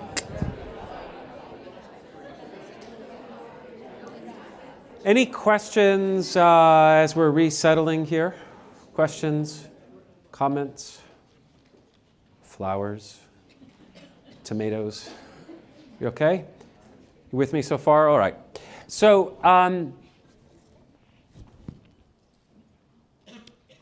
you got the top line on institutional marketing. It's attached, hopefully, to a narrative. Change narrative, yes. It could also just be, hey, Brett, you know what? We're going to focus on just making sure people understand these 3 core components of our mission. That's okay, too. But institutional marketing is most effective when it's attached to a major story or a major through line that kind of can weave between the variety of things that we will do, both as a plan and as a habit throughout the course of the year. Now I'm going to move down to the next layer, which is a layer of tactics, and just give you like a dozen examples of great institutional marketing. Things that could just be stolen or adapted.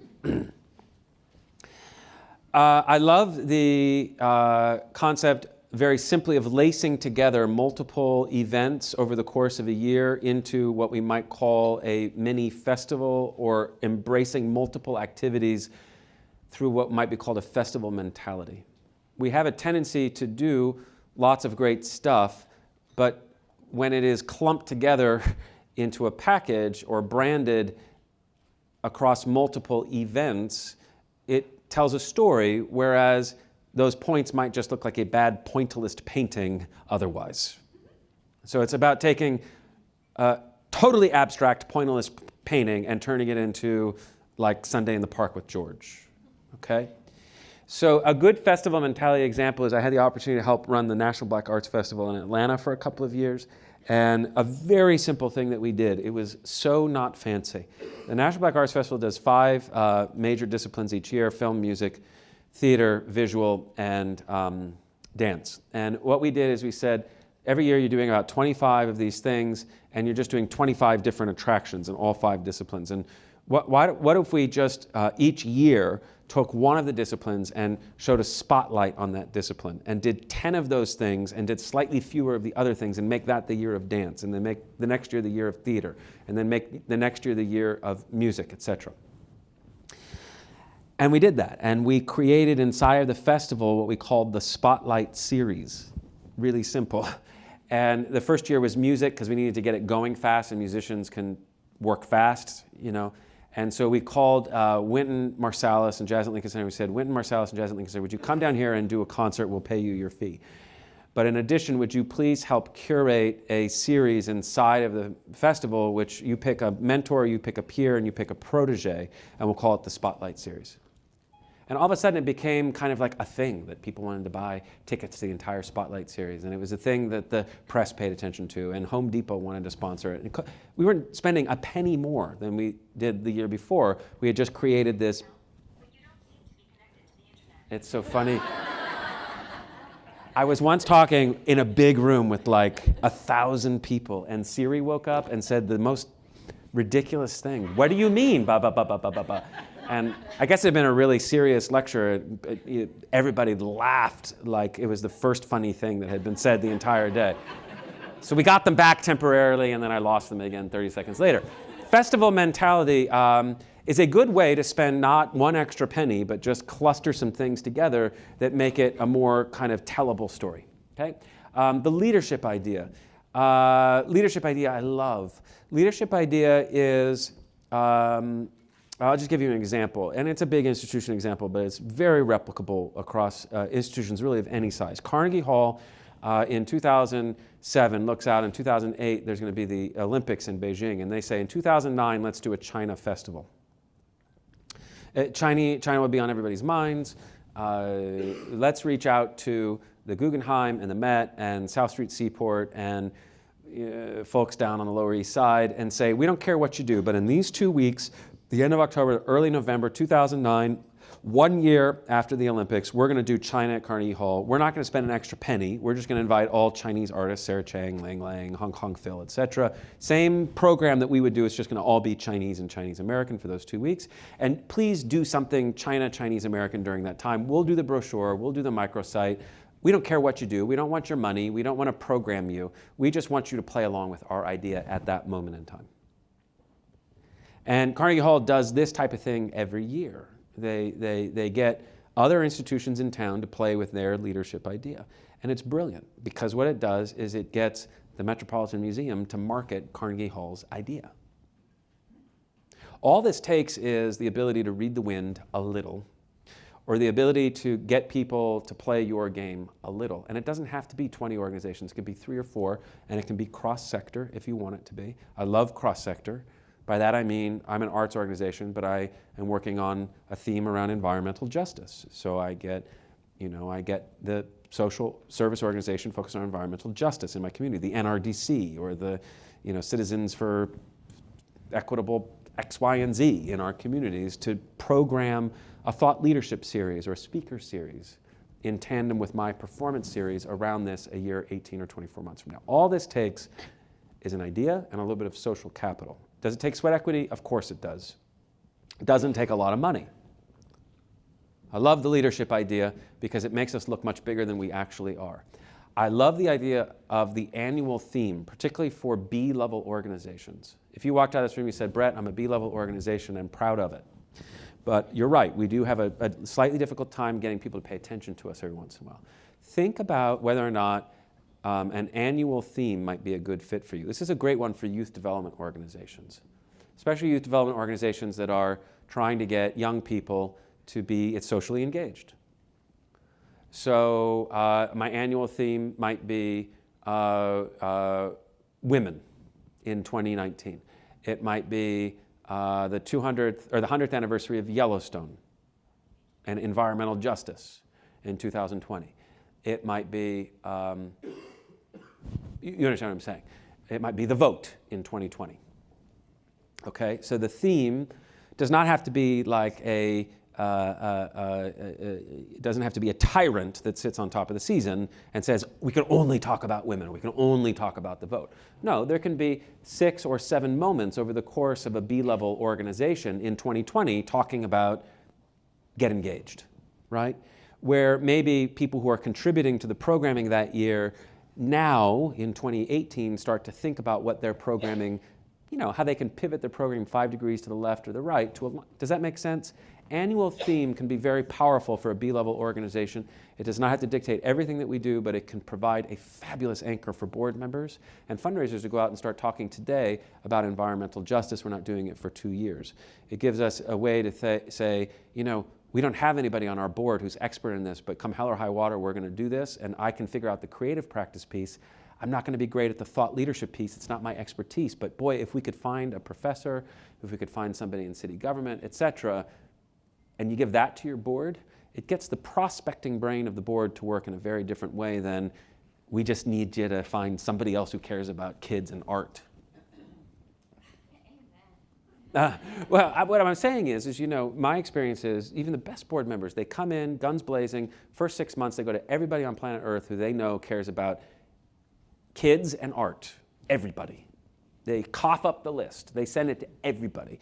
And then they slowly learn that, they're not going to be able to get the rest of the list to participate. They got who they're going to be able to get. Like a cruise ship would have to crash up on their lawn full of people who cared about arts and kids or some combination. They meant one more person on Earth who cared about those because they've gone to everybody. But when you say environmental justice, and then you say the vote, and then you say theme, then their brain starts to work in a different way. Oh, we're going to be involved in that conversation. Oh, yeah, my buddy from college, or ba-ba-ba-ba-ba. Or, you understand what I'm saying? It cracks open the brain of the board member in terms of prospecting when you give them that thought leadership angle. The provocative collaboration, Miami City Ballet and Miami Heat come together, and they get Dwayne Wade to dress up in tights and come do a pas de deux with one of their ballerinas. And they bring all of the kids from the basketball program and all of the kids from the ballet program together, and they invite the families and the press, and it's about discipline, rigor, health, etc. And the whole idea is to try to get new people to pay attention to ballet. Really. Everybody's already paying attention to basketball. Get new people to pay attention to ballet, and specifically Miami City Ballet's brain at this point thinking, how do I get more young men and more young men of color to pay attention to the cool part of ballet, right? And that type of provocative collaboration where we're slamming our business up into another industry that people might say, what are you doing having a conversation with basketball? Oh, health, rigor, body, development, etc. Now I get it. They get a lot of press out of that. The family says, oh, that's interesting, I want to be a part of that. It's not about selling a ticket. It's about what does this institution stand for? The quirky and the brilliant, waffles, need I say more? That is a great example. But another great example, and I just got an email from my favorite public programmer in America. His name is Tim McHenry. He's a public programmer at the Rubin Museum in Manhattan. His job is to try to get people to get interested and stay interested 365 days a year in Tibetan art. Now, for those of you who have been at the Rubin Museum, you know it's an extraordinary collection of Tibetan and Himalayan arts. Really a beautiful collection, a beautiful building. If you haven't been there, try to go see them. But what Tim does is he takes a lot of liberty with Buddhist principles and in a respectful way and in a really quirky and smart way, gets people to kind of re-enter the museum time and again through these mega themes that he slaps on top of exhibitions or just slaps on top of the permanent exhibition. He's doing something now on karma, but the one that really got my attention a few years ago is he did a whole, like a 6-month exposition on nothing. So he invited, come here, Gloria Steinem, talk about nothing. Come here, Sting, talk about nothing. Come here, less famous people, talk about nothing. And that was the whole thing. You would get an email every week, like, come here, somebody talk about nothing. And you're like, what is he talking about? And then you would look and you would see that he is entering into a conversation with the content in a way that is, it's smart and it's quirky and it's just a little bit crazy and it gets your attention. He'll also do things like invite people to spend the night in the museum. So he says in the back of his head, I imagine, I've got this museum, they gotta heat it, they gotta keep it, because they gotta keep the art right, so they can't let it go down to 40 degrees at night. So it's not that much to ask the guys who run the museum to let me invite 50 members to come and throw some sleeping bags out and let them sleep in the museum, and invite, as he did, a bunch of Jungian psychologists to come and talk about the collective unconscious before they go to bed. So for those of you who remember Jung, he's the guy who says when we all go to dream world, we run into each other and it's not all that strange that we think about the same things and we share a common bond even if we can't name it. That's Jung. So then he invites the people to choose the tanka that they want to sleep under, and then he gets the curator and he goes and, the curator goes and talks with them, and then he pulls out a sleeping bag and they do s'mores and then they go to bed. And in the morning, the Jungian psychologists come around and interpret your dreams for you. That's his shtick. So that's what he does, right? And so that's about selling a ticket, but it's also about it's Tibetan art, but we have a sense of humor. I don't know. He's very intentional about this.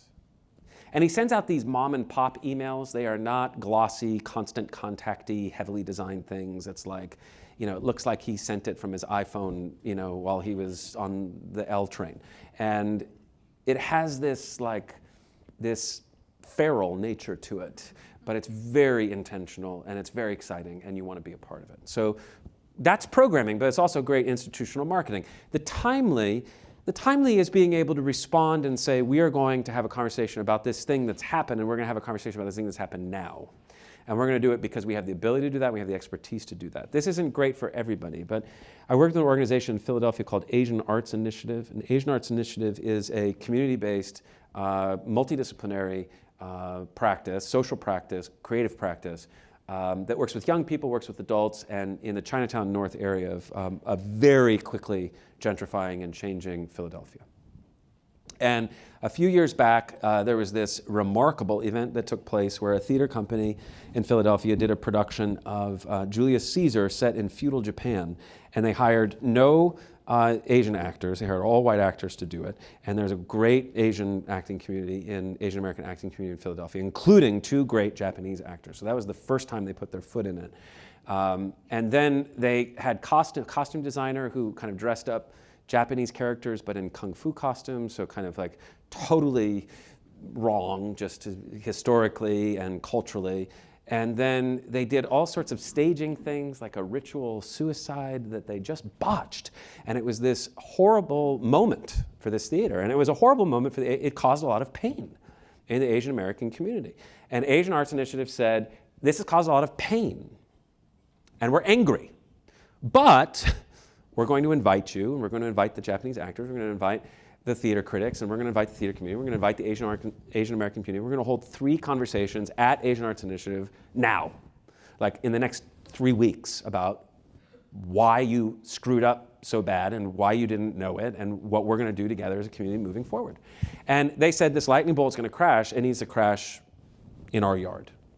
And that's good programming. That's good community-based programming, but it's also great leadership. It's great institutional marketing. Does that make sense? I worked with a film festival in Miami during the nuclear disaster in Japan, 2 Japan-related stories back to back. You remember that, with the tsunami and Miami is the first city in our country that will probably go underwater due to climate change, and so the sea it's very much on their minds. And so this film festival, it wasn't their film festival time, but they did a mini film festival of films dealing with nuclear power, climate change, et cetera, and they just grabbed that lightning bolt and they said, it's going to fall here.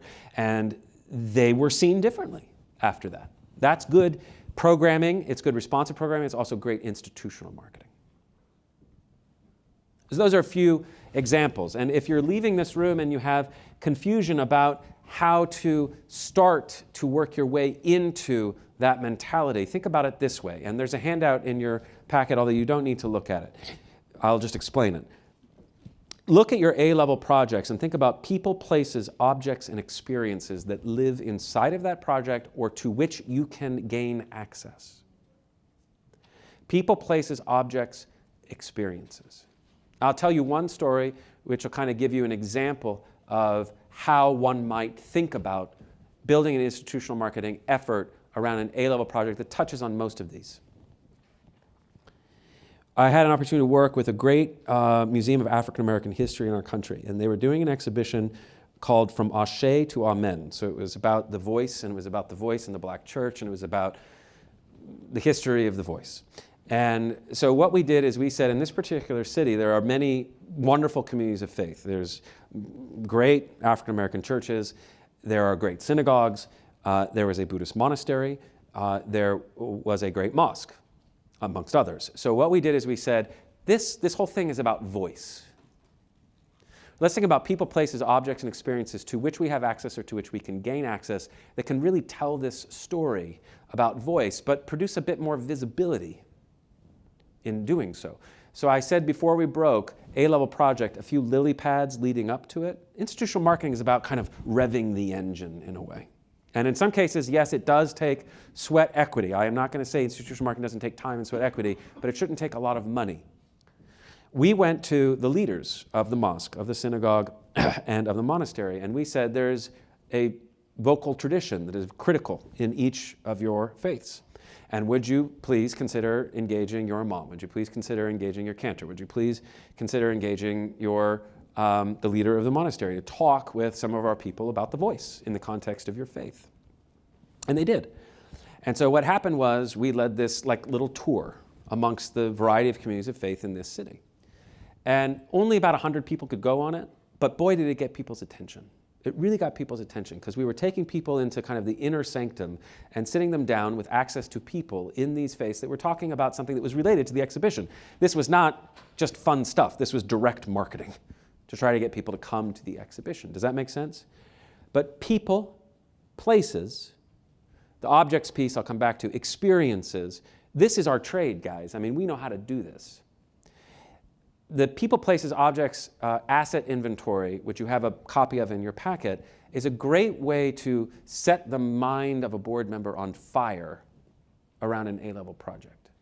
Now, board members in this room, you have to understand that this would be a great act of faith on the part of a staff member, because staff members like to get board members engaged, but also have to deal with the occasional cockamamie idea of like a board member really leaning in and wanting to be helpful and coming up what they think is like the next wave of everything, but really is not a terribly mission-aligned idea, is not going to lead to money, it probably is not going to develop audience, it's going to be a huge amount of work, it's not aligned with what we're doing, so we just kind of kill it with a polite form of inertia. You know, we'll take the lunch, but then we're just going to let a few weeks go by and try to divert the board member with something else. But this is a great way to get board members thinking about assets that they have access to that would be aligned with developing energy and momentum toward that A-level project. So if you have a board, try that asset inventory with them around an A-level project, because board members can be fabulous connectors. And in fact, we use board members to connect to those other communities of faith. Is anyone here an archivist? Anyone here? You are an archivist. I have a grant to work on the archives. Fabulous. Okay. That's close. That's close, Heather. Everybody needs to make friends with Heather. And if you don't have an archivist in your life, go make friends with archivists. Archivists are fabulous institutional marketing partners when it comes to objects, because you go to that archive, you know the archivists, they're the ones that run around with the white gloves, they don't talk to anybody, they're through the thick glass, you know, this is their domain. But the problem is that nobody talks to them. And so when you go and talk with them, they're excited. And they have, you want to do something on the voice, I've got the 17 objects in the entire world that deal with the voice. Now, you can either bring your people to me, or I can take my objects to you. It's going to sit behind the glass. I'm going to be there. You can't go beyond the red line. But it creates this kind of inventory of notable things. And I ran a dance company, a modern dance company for a long time that dealt with, we did the opening ceremonies of the Olympics in Beijing. It was this dance thing with paint on dancers' bodies and created this big painting. And there was this piece that the choreographer had created that inspired that. So every time we toured that piece, I would go to the archivist in the university library and I would say, anything you have to do with calligraphy, pull it out. And I'm going to bring my donors and you can bring your donors and we'll bring the choreographer. And some of the presenters would take that calligraphy and create a kind of mini exhibition in the lobby. Did it take sweat equity? It did. Did it create visibility for the project? It did. Did it cost them any money? It didn't. Did it cost them time? It did. People, places, objects, experiences is like it's like a gardening claw, you know, that one that you do to loosen up the soil for your brain in respect to the A-level project. And what that can turn into is a list of assets to which we have access or we can gain access that aren't going to cost us anything. And then our job as institutional marketers is to figure out how to package them, make them additive, make them not just silly, but actually lead to increased visibility for that project. Does that make sense? So as you're envisioning your institutional marketing plan, be thinking about what are my 3 A-level projects over the course of the next 2 or 3 years, and what are the little lily pads that I might be able to build leading up to them that are going to be a supplement to the postcard. A few more examples of building on assets, and these are simple. I'll move through them quickly. The anniversary. People, places, objects, experiences is a great tool to run when you're thinking about staging an anniversary celebration. Who are the people who have gone through us? Who are the people who we have connections to? Who are the people who can be spokespeople for us? Who are the people whose success we can co-claim? Where are the places of resonance? What are the experiences that we can provide? That's going to help you with your institutional marketing effort. The Brain Trust is another people-based asset idea. And this one I love for film. In fact, I developed this in partnership with a nonprofit cinema. We created a group called The Usual Suspects. Not terribly clever. You all remember The Usual Suspects, the film. But The Usual Suspects was a group of kind of B-level celebrities, filmmakers, film critics, film professors in that community that for this wonderful B-level institution with like tons of inventory going through every day that really only had a programmatic marketing effort, we said, who are the 10 or 12 people that if we got those 10 or 12 people to curate a series through their lens once every other year, or show up at a party, or tweet or retweet, or help do a thought leadership piece, or write an essay, that because we were attached to that mentality, that person, that would create a kind of break point for the audience. And it wouldn't be about the postcard, it would be about the lens through which that person was looking at film for that week. And it wouldn't cost any money, it would take time, it would take some effort, but it would be good institutional marketing that says, you know, in nonprofit cinema, it's hard to feel like you're joining a family unless there is a personality or personalities that is seen to be the titular leader or the organizer of that family. A ballet company has the choreographer. An opera company has the artistic director. A cinema, unless you have a very strong curator, it's difficult to build that kind of cult of personality. The Brain Trust, Usual Suspects, was that idea. Competitions, I love. Is anyone here, who are the theater, Rude Mex, I know theater, but who else is theater? Lots of theater. Anybody see a behanding in Spokane? You did, okay. You didn't, okay, and I'm not gonna put you on the spot, I promise. Behanding in Spokane was a play by Martin McDonough. Many people know Martin McDonough, Cripple of Inishmaan. You did see it. You saw it? It was a while ago. It was not a great play. It was a tough play. It was a problem play. Yes, no doubt. So I saw it in New York, like in the Bronze Age. This was in, I don't know, 10 years ago. And it was not doing well. They were not selling tickets. It was a new play, you know, by the guy who wrote Cripple of Inishmaan, but it was like profanity-laced, it was uneven. The only thing that they had, the asset that they had, was Christopher Walken. So it was going to be Christopher Walken doing this new play. And so what they did when they figured out that their ticket sales weren't going well is they issued a challenge to the acting community. They said, here's a monologue that Christopher Walken is going to do. Send us a YouTube of you doing Christopher Walken doing this monologue. And they got hundreds of like deeply incriminating, self-incriminating YouTubes from actors in New York and not actors in New York trying to get the most likes, because if you got the most likes, you were going to get to smoke the other half of Christopher Walken's cigarette in the alley or something. I can't remember what they gave them. 2 tickets and a kiss on the cheek from Christopher Walken. The whole point was they created this like in the community without spending any money, which I thought was smart. So I like competitions. Masterclass series, many of us do masterclasses and access between, great artists and other people.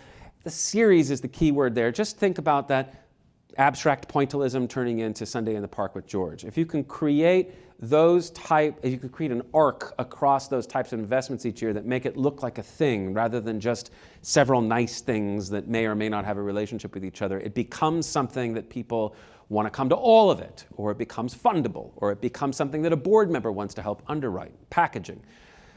Open house is like the least innovative idea here, but we're big fans of open houses. We're big fans of one day a year of just throwing open the doors and saying, come one, come all. We're going to do 3 free classes. We're going to show 2 films. We're going to have a great artist doing something. There's no ticket price.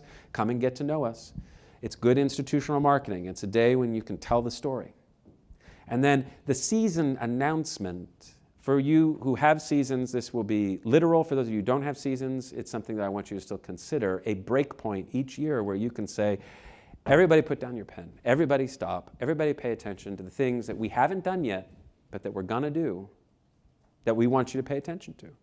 We have a tendency to throw away our announcements, our season announcements. We send out an e-blast or we send out a press release, and we get a tiny little dribble.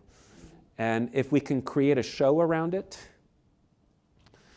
for those of you who have spaces that you own, there's no excuse not to create a moment each year where you can gather members and subscribers and board members and staff members and bring them all together in the room.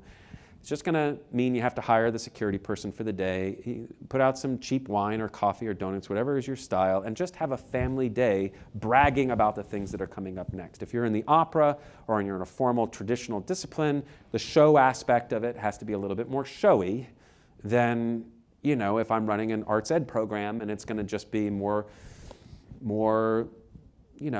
relaxed. But at the Kennedy Center, where Michael and I met, Michael was the president, and he was very good, hugely good at institutional marketing. He came into the Kennedy Center, and back in 2001, all of the different companies in the Kennedy Center, the ballet, the opera, the NSO, Symphony Orchestra, were all announcing their seasons separately. And he said, no, we're going to do it together. We're going to invite all the board members, we're going to invite the press, we're going to give food to the press so that they actually come. Food was a very important part of that strategy. We're going to invite the staff, we're going to invite our board, we're going to invite our major donors, and people came. And it was a little bit of a show at the Kennedy Center. There were banners in the back that had the seasons, and one year when Warhorse was coming through, the Warhorse came out. That was the Kennedy Center style, okay? But it doesn't have to be that. We just need a moment each year where we're going to brag about the things that we haven't done yet. It's a good institutional marketing moment. And then gala fundraisers. The only thing I will say about gala fundraisers, we're going to talk about fundraising at the next meeting, is that the gala or the fundraiser is a very important moment to tell the whole story of the institution. It is a very important institutional marketing moment. So if you think about that change narrative, and let's say you have 3 major messages, think about a 5-part evening. First part is the obligatory hellos. The second, third, and fourth parts are 15 minutes on each area of the change narrative, and the 5th part is the obligatory goodbyes. So that in the arc of that evening, there is a story that's being told that is coherent with a larger message about the institution that is also thread throughout the course of the year. Does that make sense? This is a very tactical slide. But what I'm trying to do is, in this slide and in the previous slide, say institutional marketing is like it's a little Wild Westy. You can come at it from many different directions. The point is to come at it, and to come at it with intention, and at the end of the year to be able to see it align with 3 or 4 macro messages so that we're not just a beautiful sandstorm. Because we don't have time to be beautiful sandstorms. We got to get paid. Questions about that? Those are tactics. Now, the principle that I was discussing earlier, and I'm just going to, since I discussed it earlier, I'm going to move through this relatively quickly. There are 2 audiences for our institutional marketing effort. There is Joe on the corner, and that's great if Joe on the corner knows about us. It's highly unlikely that Joe on the corner is going to give us a $5,000 gift. So we need a separate strategy to make sure that the game changers in our world are receiving this information. And by that I mean somebody in the institution needs to put the velvet glove on and politely shove this good news down the throats of about 30 to 40 people a year in such a way that 6 or 9 or 12 months from now, when they receive the solicitation from the board member or we go to do the meeting with them, they have heard from us. We have a tendency to be really excited or depressed by the article that comes out on Tuesday afternoon in section C14 of the paper. Of course we were looking for it in section C14 down in the bottom right-hand corner, because it's us. But it's hugely unlikely that the people who are going to write us the next $50,000 check were looking at the bottom right-hand corner of C14 on Tuesday afternoon. I really think that it is important that we take that type of visibility and politely put it on the desk of the people who need to make the decision. And I'm not talking about sending an e-blast. I'm talking about an intentional effort with 30 or 40 or 45 people. There's no magic to that number. For some of you, it's going to need to be more. For some of you, that might be too many. But if you need 5 to 7 yeses this time next year to move the needle, it's probably going to be 30, 35, 40 people who you're going to take this level of care with. Those are your game changers. Go old school, print it out on a piece of paper, put it in Photoshop, take the little black specks out of it, and deliver it in physical human form, put it on the desk. People still respond to that. I think they respond to that better than they respond to an e-blast or to just picking it up in social. That's important to do too, but for certain people, we got to take the extra step. So for the general public, this is going to produce buzz and excitement. It might produce a spontaneous, unsolicited gift at the end of the year. It's going to help with programmatic marketing that people are generally aware of us, and it might over time lead to an increase in earned revenue if that's the way that we work. Institutional marketing is going to get people to pay attention in that way. But really, for most of us in this room, the key group is going to be 30, 40, 50 people, game changers. Those are going to be current donors and major donor prospects. If you have somebody in your family that constitutes 1/5 of your total contributed revenue, you know what I'm talking about. I look at top 5 over total. That is a key metric in the work that I usually do with organizations. Top 5 sources of contributed revenue over total revenue. For many of our peers in the field, that's 40, 50, can be 60, can be 70% of total revenue coming from 5 sources. A couple foundations, 1 or 2 angels, and then there's everybody else. Those people are definitely game changers, even though they're already giving money. If they stop giving money, it's going to change the game. Those people are on my list, but also people who have the ability to do that. By the way, that's usually a success problem. That's usually we've done a great job of cultivating a new foundation or 2, but we want to act now while the wind is at our back to diversify around those folks. Funders, board members, strategic partners, people who we're trying to become strategic partners with to soften them a little bit. They may be bigger than us, they may think we're small fry, but as we are trying to get their attention, this type of water that soothes the edges of the rock over time makes it easier for the water to pass. Distributors, for those of us who produce things that need to be distributed, are with lots of youth development organizations that are trying to get their curriculum into the public school system. For instance, they need access to the superintendent, they need the access to the curriculum director, they need access to people to do scope and sequence for the school district. That's a distributor. You get that person to say, yes, we're going to move this into every 4th grade classroom in the school district. That's money. That's a game changer. Clients and presenters for touring companies. We have touring companies, people who, so just a few of you. But if a presenter falls in love with you and they start to talk with their friends about routing you together with them next time you come through their part of, that can turn a single gig into 4 or 5 gigs. And that modern dance company that I ran, that was our strategy. We had 4 major presenters that we worked on relentlessly with our institutional marketing, and they just introduced us to other people in the area, and every time we came through them, 1 gig turned into 4. That can be a game changer. Also, just to be very clear that this does not just mean wealthy people, that modern dance company that I ran as well, one of the game changers for that company was the wife of the man who did all of the physical therapy for the New York City Ballet. She came, she fell in love with the company. She said to her husband, we need to pay attention to these guys. And he committed for the rest of his life, unfortunately he passed away, to provide free physical therapy for the dancers. It was about $100,000 a year worth of service. We weren't spending $100,000 a year, we were spending less than that, but it still decreased our costs and increased the stickiness between these really talented people in the company. That's a game changer. And then press and media. Press and media, Obviously, you're picking up here that press and media is not a terribly small part of institutional marketing, but it's not the only way of achieving institutional visibility. But I would say this, that those folks who are the most successful at getting press for the work they're doing are treating press like donors. What I mean by that is that they are cultivating press before the transaction. We have a tendency to think of press as the people who we reach out to when we need the information, when we need the visibility. And the folks who are getting the long lead stories are cultivating those writers over time, many times off the books and informally, sometimes through feeding them gossip off the record, meeting them on occasion for lunch or dinner. That happens.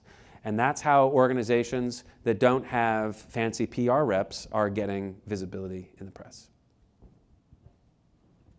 This ultimately, obviously, we need this to lead to a few zeros.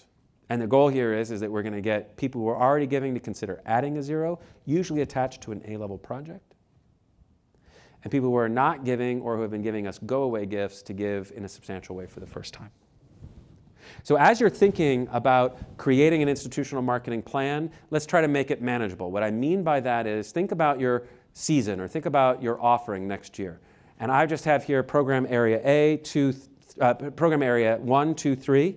That could be main stage, studio theater, arts ed. That could be permanent exhibition, temporary exhibition, community-based work. You understand what I'm saying? Okay? Think about the A-level event in one or two of those programs. If you don't have an A-level event, that makes it harder. Makes it harder. Remember, an A-level event doesn't have to be a super expensive thing. It can be a leadership idea. It can be a festival mentality concept. It can be a joint venture or a collaboration. So if you're saying, Brett, where do I get the next $150,000 to do the A-level idea? I say, let's put that out maybe 3 years from now and work toward that. But in the next couple years, where's the leadership idea? Where's the strategic partnership? Where's the rebranding or the repackaging that we can do to make a Pointillist look like a Surratt? The A-level event might be attached to the gala or the fundraiser. There's 2 spikes right away. The stuff that you're doing already that's producing visibility is already going to be part of your institutional marketing plan. You don't have to just create new stuff for Brett. You're already doing it. Just name it, codify it, put it in the calendar. We're going to put our weight behind it. It's enough. And then plan on, are there dry patches in the season where we don't have anything going on for 3 or 4 months? Yeah, there you might need to manufacture something. A competition maybe around the A-level event in program area 2, and then maybe a summit or a theme around a B-level program. Think about that theme, that annual theme. I love with youth development organizations creating one weekend a year where the kids in that program are going to do 2 or 3 TEDx-style talks about environmental justice. And they're going to invite other schools to do a couple of TEDx-style talks. And we might get a major professor from the university to do a TEDx-style talk. And then there's going to be a concert, a poetry slam, and a dance piece, right? That's a summit for a youth-led organization. And the youth-led organization just does the organization of it and their piece, and they get contributors to make it a citywide thing. Does that make sense? And that could be, this could be the institutional marketing plan for a $500,000, $750,000, $1 million organization. It's enough. That's 5, 6 moments. So I've just talked for a long time about how to build 5 or 6 moments, and it should boil up into something that you look at this and you say, oh, well, duh. And all I'm saying is, can we make it a plan that we can commit to, put it in front of the board so that they have an anchor to go out and start recruiting, and we provide a little bit of peace for ourselves internally that we've got that piece locked down. There's a little sentence down here, then drive home the message through a season announcement, a brag book, or an annual report. Everybody knows annual report, but just think of the annual report vis-a-vis the change narrative. Prologue, change anchor 1, 2, 3, epilogue. It's enough. It doesn't have to be a coffee table book. It could be 4 or 5 pages, recycle most of the language from the most substantial grant that you had to write. Okay? But get something out that says, this is an important moment in time where we're going to tell our story. A brag book, I love this. If we do a big A-level event and we get lots of press and people tweet about it and there's a couple of YouTubes and there's a few Facebook posts, blah, blah, blah, we just print it out. And for people who hate printing things, I'm sorry. But you print it out and you go to Kinko's and you put the spiral in it and you get a big chunk of paper. Press, the tweets, the Facebook posts for the A-level event, and you take that big chunk of paper and you thunk it down on the desk in front of the people who funded it or the people who should have funded it who need to fund you next time. And you just print 10 or 15 copies and you use them really carefully. But that brag book says you missed something or you invested in something that worked. And in this world where we're so obliterated through digital, I think carefully chosen destruction of trees can lead to an extra zero. And I say that, paper still has some resonance for certain folks. So this is what a plan might look like. This is September through August. This is a kind of different model than the previous slide. Season announcement in September, our gala in October, a world premiere in November, an open house in January, our annual report in March, a 25-year retrospective in April, a summit in May, and a student poetry slam in June. Okay, so that would be, yes. Do you have a question? I have a question about theme. Yeah, sure. Our artistic director, Michelle, unfortunately couldn't be here tonight. She does a great job of... Is it night already? I know, I've been talking forever. I'm kidding. She does a great job of curating each season in a way where all of the concerts sort of tie together, but she does that every year in a different way. Could theme become boring? That's just what she does every year. It's a different theme every year, but it's that sounds just smart a to theme. me. That sounds smart to me. How she's doing it. Okay. And I would just say, again, theme does not have to be a tyrant. That is to say, not everything that we do in the season has to be perfectly aligned with the theme. It could be 4 or 5 carefully chosen moments that maybe we build in a thought leadership piece, or we build in a competition, or we build in something that really pushes those 4 or 5 moments to the next level and gets people in the city saying, okay, they're leading on that topic this year, but I can still come and not be beat over the head by that topic if I want to. Theme is helpful to feel current, relevant, and almost urgent if you're doing more or less the same volume and cadence of content each year. So the initiative in the second column, and then over on the right here, you just see a faux change narrative. Change in potential, change in narrative, change in practice, change in place. And what I like to do is say, okay, guys, which parts of the narrative are we going to hammer with each of these events? It just helps talking points. It helps get the people who are writing the marketing copy or get the people who are talking from stage to echo each other. So much of this is about staying simple. What are we going to do? What's the message come out of it? Can we all get on the same page so that when our fundraisers go in, they can close the deal saying, you see these 4 sandcastles. This is what you're paying for. In our next meeting, we're going to talk about mechanisms. That's over here in the bottom left-hand corner. Mechanisms are our name for, and I realize you can't see this terribly well, the product that we are selling in terms of fundraising. So most of us have an annual campaign. That's that one-size-fits-all campaign, $50 to $5,000. In many cases, you get some benefits for that. It's there every day of the year on our website. It's usually what we use to try to get people to cough it up at the end of the year. Okay? An annual campaign is we want you to give annually. But that's just in many cases, pretty ho-hum way to provide general operating support for the organization. We all need it. Special events we will talk about as well. We believe that a special event in the annual calendar is important. It doesn't have to be a gala, but if there isn't a moment where people who want to enter into the bloodstream of the organization with a quid pro quo style gift, I'm not ready to give you $1,000 just to go into the black hole. I want to get a ticket for it and a candy bag and a kiss on the cheek. That quid pro quo style fundraising gives people who might be uncomfortable making a general operating support gift a way to say, I love you a little bit, please pay attention to me. We'll come back to that. And then targeted campaigns, this is where we'll really focus around our A-level events, building a campaign that supports that event specifically, targeted campaign. Let's say a budget for a 25th anniversary retrospective where we're bringing in 5 composers who have created 5 pieces with us over the course of the last 25 years is going to cost us $100,000, $20,000 times 5.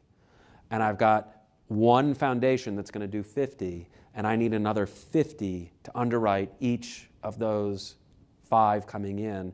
I might be looking for 10 times 5 or 5 times 10. And I'm creating a little package, a targeted campaign to engage donors who are specifically interested in the investment that we have made in commissioning new music, to be part of that targeted campaign. I'm sure many of you are already doing that type of work. But that's where we have a tendency to see people get much more personal with their giving, and as a result, add a zero. They're excited by the big idea. They've been enthused by the institutional marketing. They're given a crisp product to buy. They're going to be one of 10 $5,000 donors to help underwrite the 25th anniversary retrospective, celebrating our commitment to the commissioning of new music. They're going to have dinner with each of the 5 composers. They're going to get 2 tickets to each of the 5 premieres. You understand what I'm saying? So ultimately, the plan is great. The institutional marketing plan is great. Is it tied to a narrative that gets us paid? And what is the product that we're selling coming out of the season announcement? Well, for the season announcement, it might just be, join us for the season. Here's our annual campaign. Be involved. For the gala, that's the product that they're buying. For the world premiere, that's probably going to be a targeted campaign. For the open house, probably annual campaign. Annual report, we might tie that into a solicitation for the annual campaign. 25-year retrospective, targeted campaign. A-level project. Summit, maybe that's an annual campaign. If I'm doing Youth Poetry Slam, maybe that's a targeted campaign. I'm sending my youth poetry team to the Brave New Voices National Slam. For those of you who are in spoken word, you know what I mean. For the rest of you, don't worry about it too much. Okay? Sending young kids off to participate at a big national event. Does that make sense? But if you're not, like the whole reason that we're talking about institutional marketing is to get paid. Remember, visibility that doesn't turn into money is just ego. So here we're trying to make sure that we are following up with the next step. How do people who come out of this moment with us help us out again the next year? That's all for today on institutional marketing. It's a lot. Oh, well, you still have to put up with me for 30 more minutes. So now we're going to do just, thank you very much, though. Now we're going to do a little bit on programmatic marketing. And I'm just going to set you up for the conversations that you have in more depth this afternoon with David and Devin. And I think Fusebox is contributing as well, right, to the discussion on community engagement. So there is a lot that can be said about programmatic marketing. We don't have so many sales-driven organizations in this room. And yet, the mentality for an organization that is not trying to drive a ticket purchase can, and in many cases should be, as rigorous about the idea of driving participation as a sales-driven organization. That is to say, if your goal is just to engage people in dialogue, there is something in programmatic marketing for you. If your goal is to get people to attend something but not buy a ticket, but it's very important that you're able to show that people are coming and being involved, there's something inside of programmatic marketing for you. And if you do need people to buy something, programmatic marketing is a mainstay of your operation. You're already going to know 90% about what I'm going to say, and this is going to be a reminder. Here are a few things that are always on my mind as I'm thinking about programmatic marketing in the context of strategic planning. Number one, obviously we have no time or money to waste. Before the year begins, we want somebody in the institution to say, where do we need to put most of our muscle? And we have a tendency to look at this at the very beginning of the season and say, which of our campaigns are going to be informational campaigns and which are going to be missionary campaigns? Informational is Swan Lake or Nutcracker. You put the information up, it sells out. You don't need long bios of the choreographer. You don't need tons of pictures. You don't need to explain to people what Nutcracker and Swan Lake are. They know. It's going to do fine. Many organizations have a tendency to spend a lot of time and money marketing things that really just need informational campaigns, or they have a tendency to spend as much time and money on informational campaigns as they spend on the stuff that I call problem children. We love them, but they're going to be hard to sell. It's new work. People don't know the artist. They don't know the story. So the missionary campaign takes a whole different thing. There you are over probably weeks or months introducing people to rich, deep content about who the artist is like that they might remember from previous seasons, where the artist has performed or created other work, why this content is important and relevant now. Pictures, YouTube videos, interviews with the makers. Think of the website of this organization where they offer maybe 12 things over the course of the year. 4 of them are the Swan Lake and Nutcracker variety, and 8 of them are, who are my dance people in this room? Anybody know Mats Ek? We have anybody knows Mats Ek? William Forsythe, dance people? A couple of you know William Forsythe? So Mats Ek is one of my favorite examples because he would sell out Paris Opera Ballet, or he would sell out Netherlands Dance Theater, he would sell out any house in Europe. And it would be a big coup for a ballet company to get Mats Ek to create a piece. But he's not a well-known name, he doesn't have a natural audience here. So that's the type of choreographer, the type of artist that we would be excited to present, but we would need to create understanding about who Mats Ek is. And in most cases, you look at a ballet company, for instance, and they have the Swan Lake, and they have the Nutcracker, and then they have 8 Mats Eks. And the little microsite for each of them looks exactly the same. 2 paragraphs for Nutcracker, 2 paragraphs for Mats Ek, 2 paragraphs for the choreographer you never heard about. And the marketing brain has not discerned at the very beginning between an informational and a missionary campaign. And they have not planned budget and effort accordingly. So that's the first principle. And that probably should resonate with most folks in the room, whether you're selling tickets or not. Second, and I'll just read this, it's essential that marketers understand and can convey what is special and unique about each offering. Some programmers do not give marketers the time of day. Some marketers don't go nearly deep enough. What I mean by this is the job of the marketer, the programmatic marketer in particular, is to be obedient to the data, but also to understand what is sacred about the work. That's an important word for a marketer. What is sacred about this work? Why are we doing this? What is special?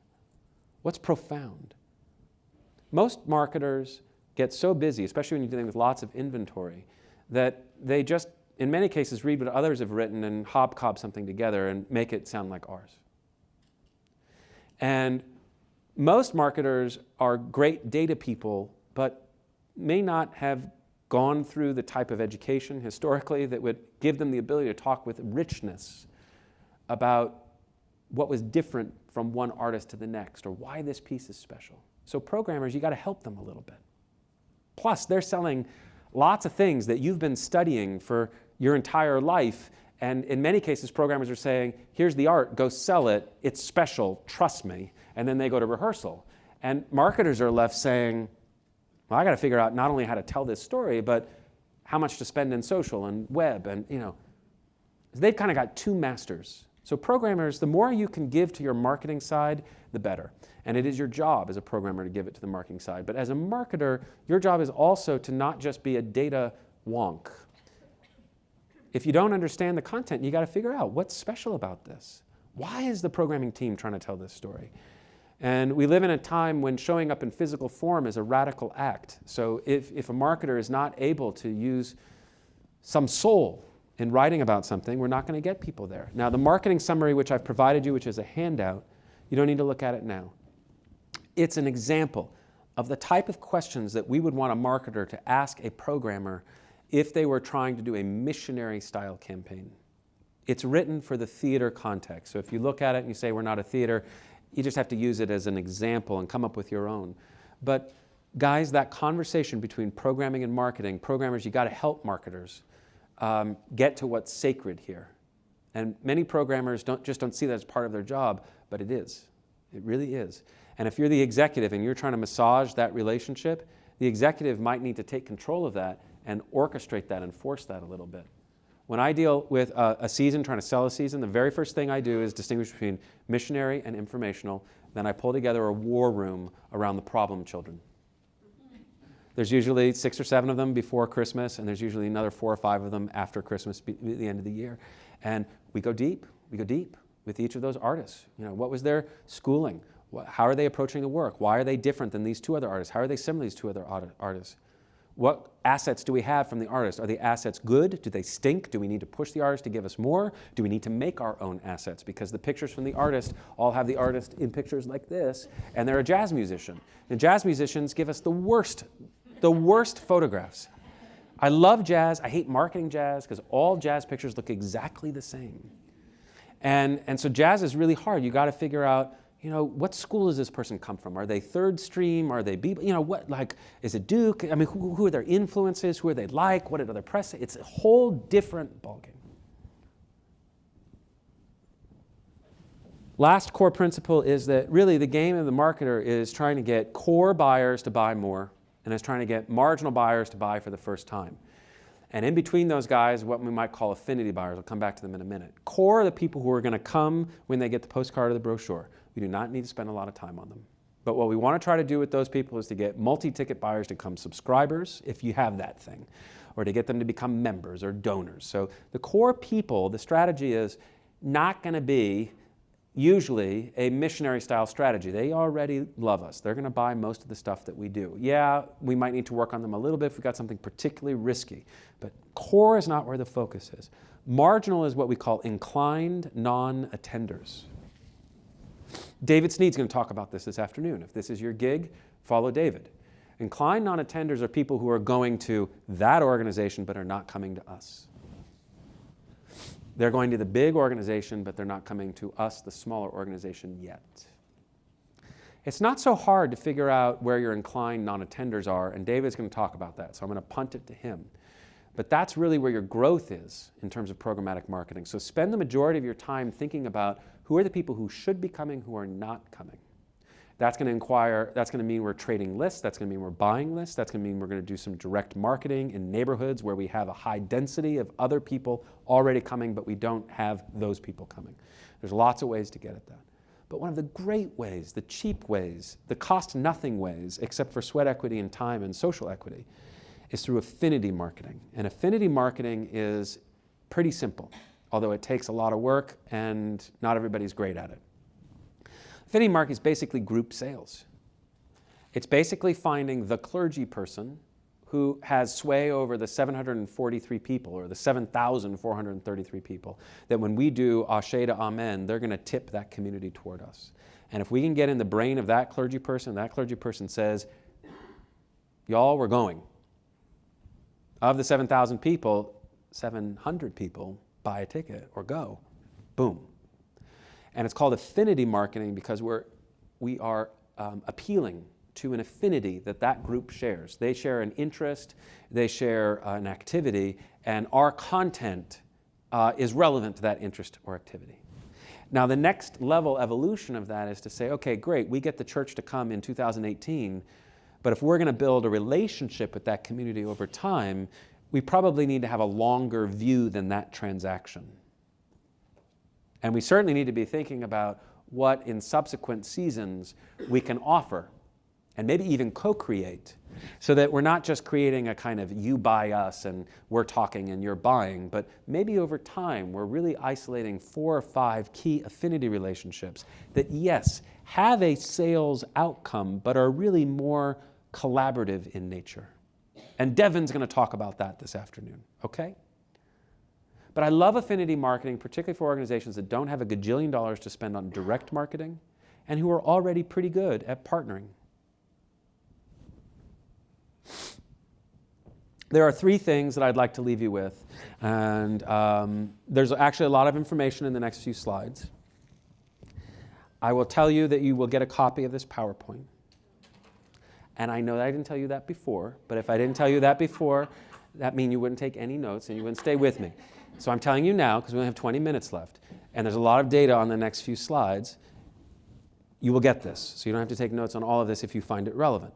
But there are 3 things in the wide, woolly world of programmatic marketing where we could talk for a very long time that I think are priorities. The first is acquire, analyze, and activate data. The second is develop, maintain, and optimize key relationships. And the third is what I would call end-to-end experience management. Let me unpack those. First, data. There are 2 types of data that I would like to argue that we should be collecting. Data on people and data on our own strategy for each campaign. Okay, I will explain that. The goal here is to maximize positive behavior and decrease our cost. Positive behavior is attendance or buying a ticket. Decreasing cost is both direct cost and the time of doing the work. When it comes to patron data, we could be collecting a gajillion types of things. And for those of you who have advanced programmatic marketing practices, you probably already have the systems set up to do this. But for those of you who don't, and if you're not collecting this data, start here. We need to be able to collect this data through a variety of vehicles, online, on-site, via social. We can trade or we can buy this data. We need to be building the group of people who we can communicate with electronically and through direct mail and through social. If there's not a brain inside the organization that's thinking about acquiring, you gotta think about acquiring. If the email list has been stagnant for the last 3 years, or if there's not a strategy around this and you're trying to build increased attendance, you gotta think about acquisition. I realize it's so simple, but it would be incomplete if I didn't talk about it. What I mean by online is, even if you're doing free things open to the public, which I know a lot of folks are, you can come to the open house and it's free. Suggest that people register online first. And you might only get 17 people to do it, but those 17 people gave you their information. They said, hey, they poked their head up over the horizon and said, I love you a little bit, please pay attention to me. And that 17 people who you're gonna, when you see them there, you're gonna welcome them. You might say, come in through this door instead of the long line. You give them one little thing. And you do that 10 times a year, and you've got 170 people who otherwise would have just come and you didn't know anything about. On site, I'm a big fan of the fishbowl at the back of the room, the proverbial fishbowl, drop the card in. If you're not giving people a way to self-identify, even if they're coming for free and it's just an open community event, you're not doing the job here yet. Via social, collecting handles, trying to acquire new social followers, obviously, but Facebook in particular allows you to also solicit people's information now, and you can get people to give you their email addresses and information via social on occasion. Trading and buying, is this anyone here, well, I won't ask that question. Trading email lists is something that happens. It's not illegal yet. They just made it illegal in the UK. You all know it because you end up with all sorts of crap in your mailbox. But carefully done with, similar organizations, even if it's just 100 names, can be good. It can be good for you. It also, in many cases, can be good for the patron. So please be thinking about that. And buying lists is a little dicey.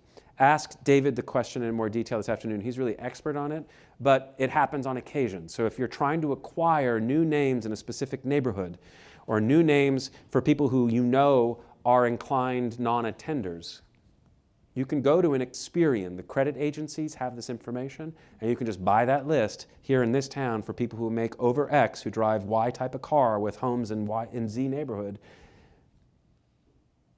You're not going to get all of them, but you're going to get some of them. Okay?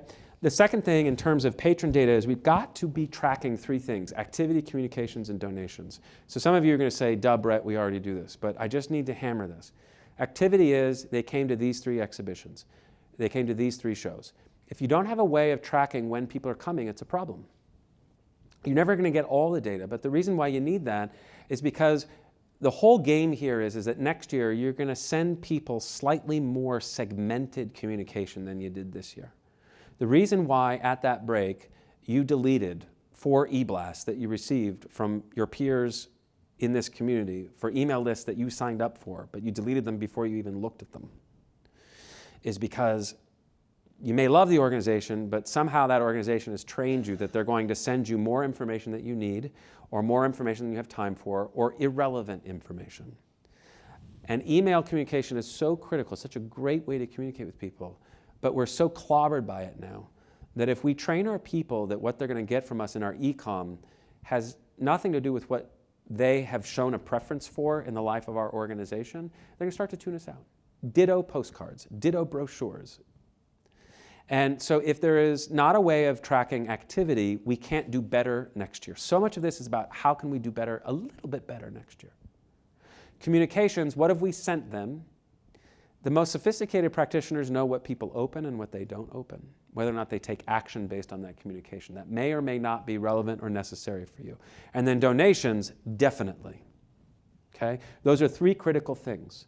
In terms of analysis, There are three things really that I am looking at, and we could look at a ton of stuff, but once we've collected this patron information, internal segmentation, what I mean by that is there are going to be people who are just interested in the stuff we do with celebrities, and there are going to be people who just are interested in the stuff we do with kids.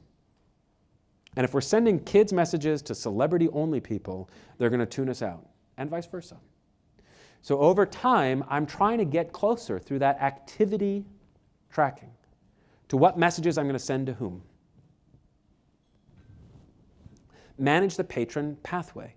For some of you who do sell tickets, you know that some people have bought single tickets. Some people have bought multiple single tickets.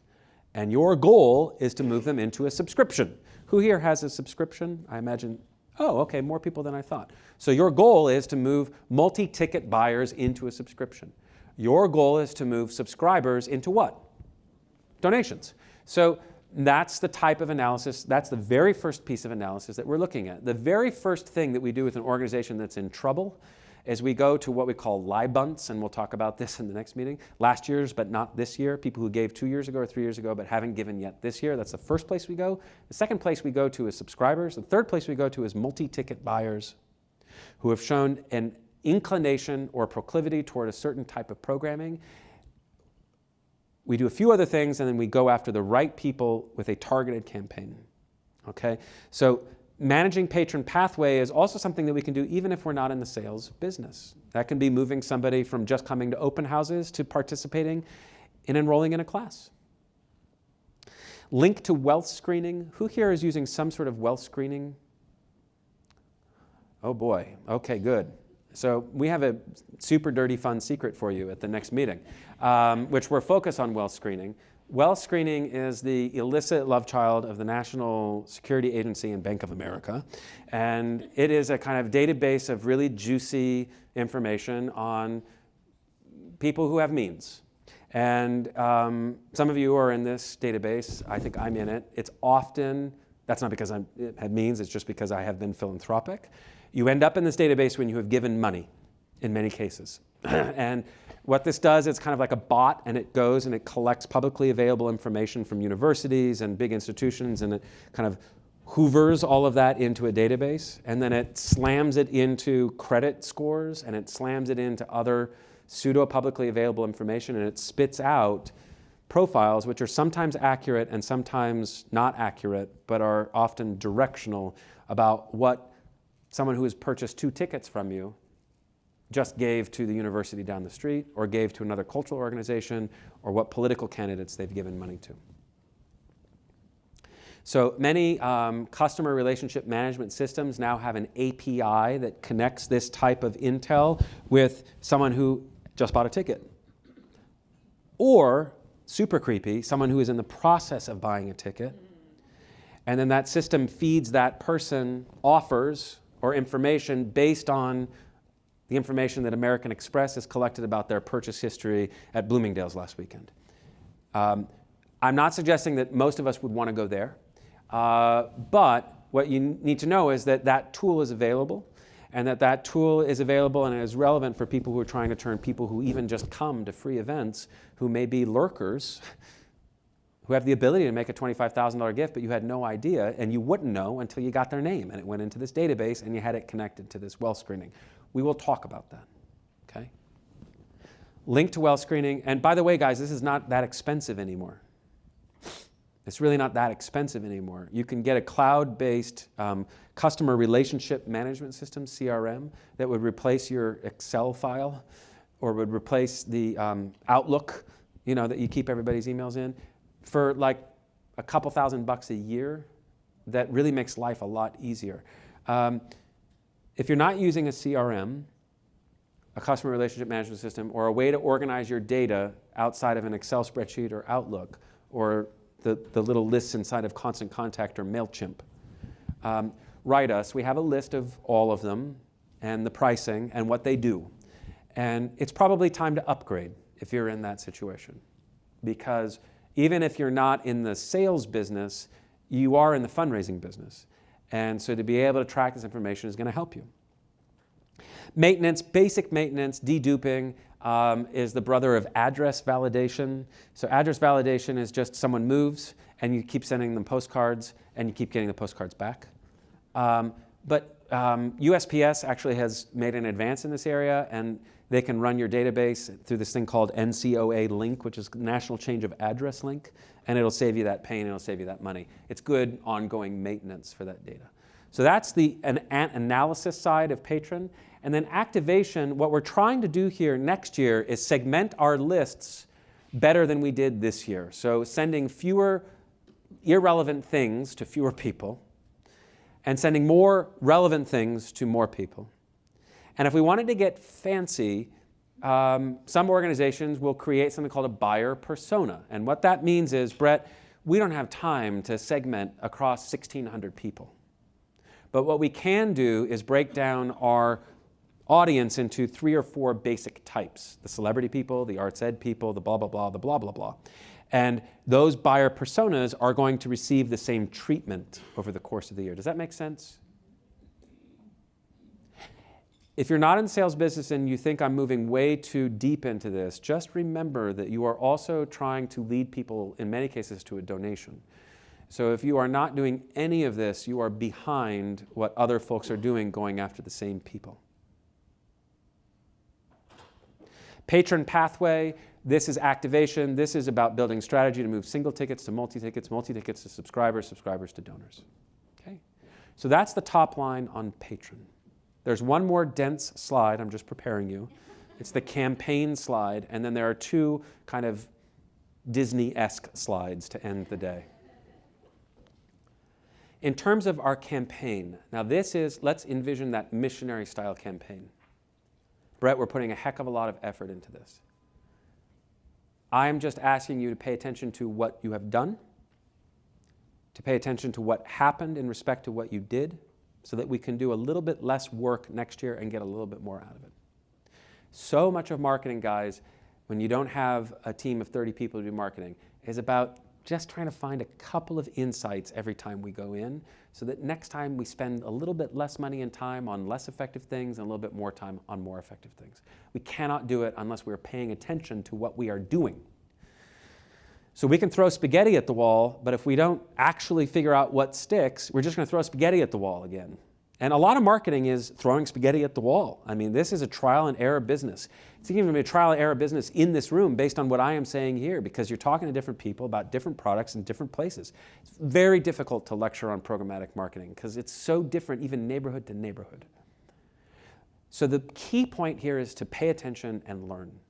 And I don't mean that in a condescending way. I just mean you're doing so much. We're all doing so much. We have a tendency to just hurl out the campaign and then move on to the next campaign, and then hurl out the campaign and then move on to the next campaign.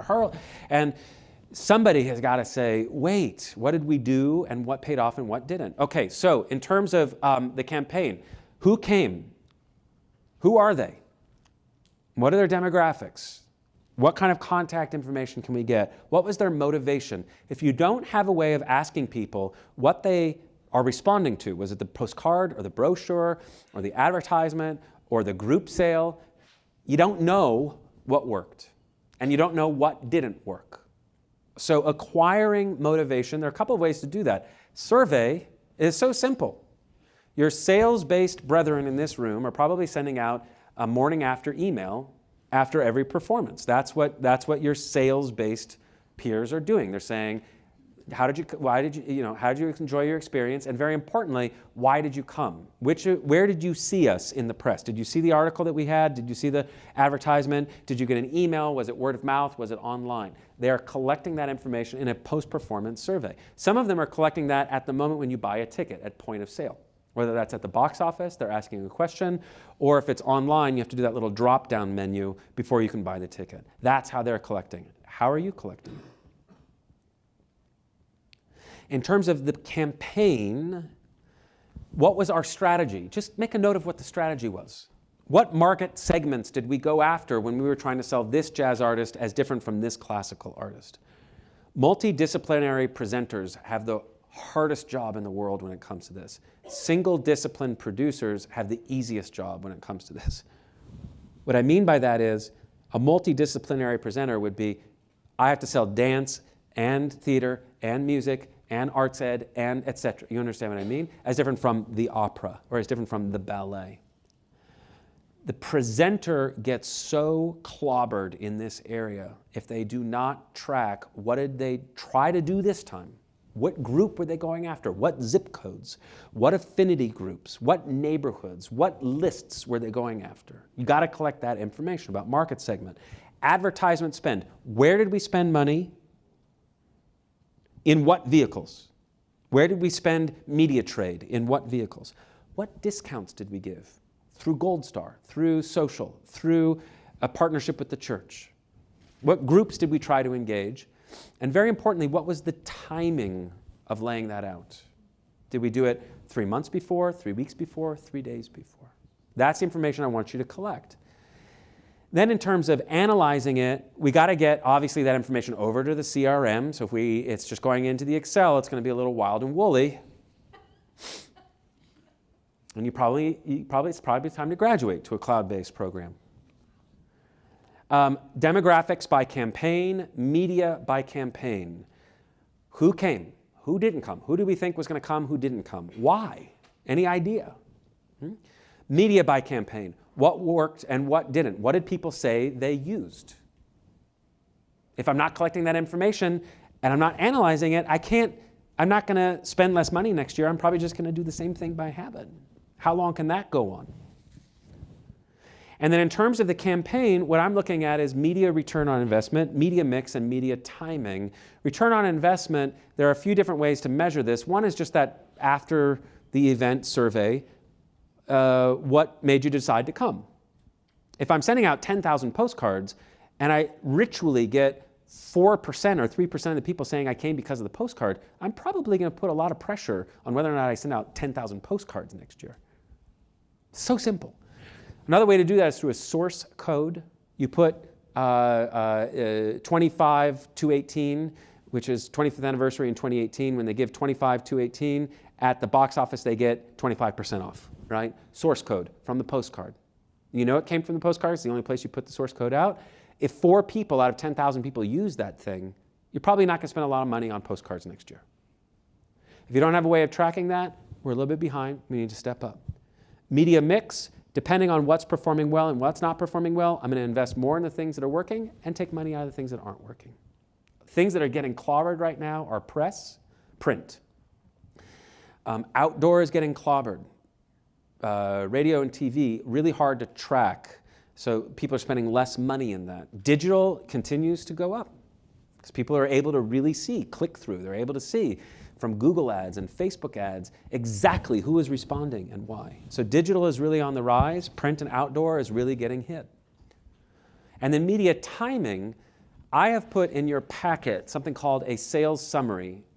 You don't need to look at it now, but for those of you who really want to go deep here, tracking when you drop the advertisement, when you drop the discount, when you drop the group sale, and the bump that you get off of that, leads you into a territory where you might be doing something next year called predictive modeling. And for those of you who already do this, you know what I mean, but predictive modeling basically says, if I've tracked this campaign information for 3 years, and I can start to see some trends.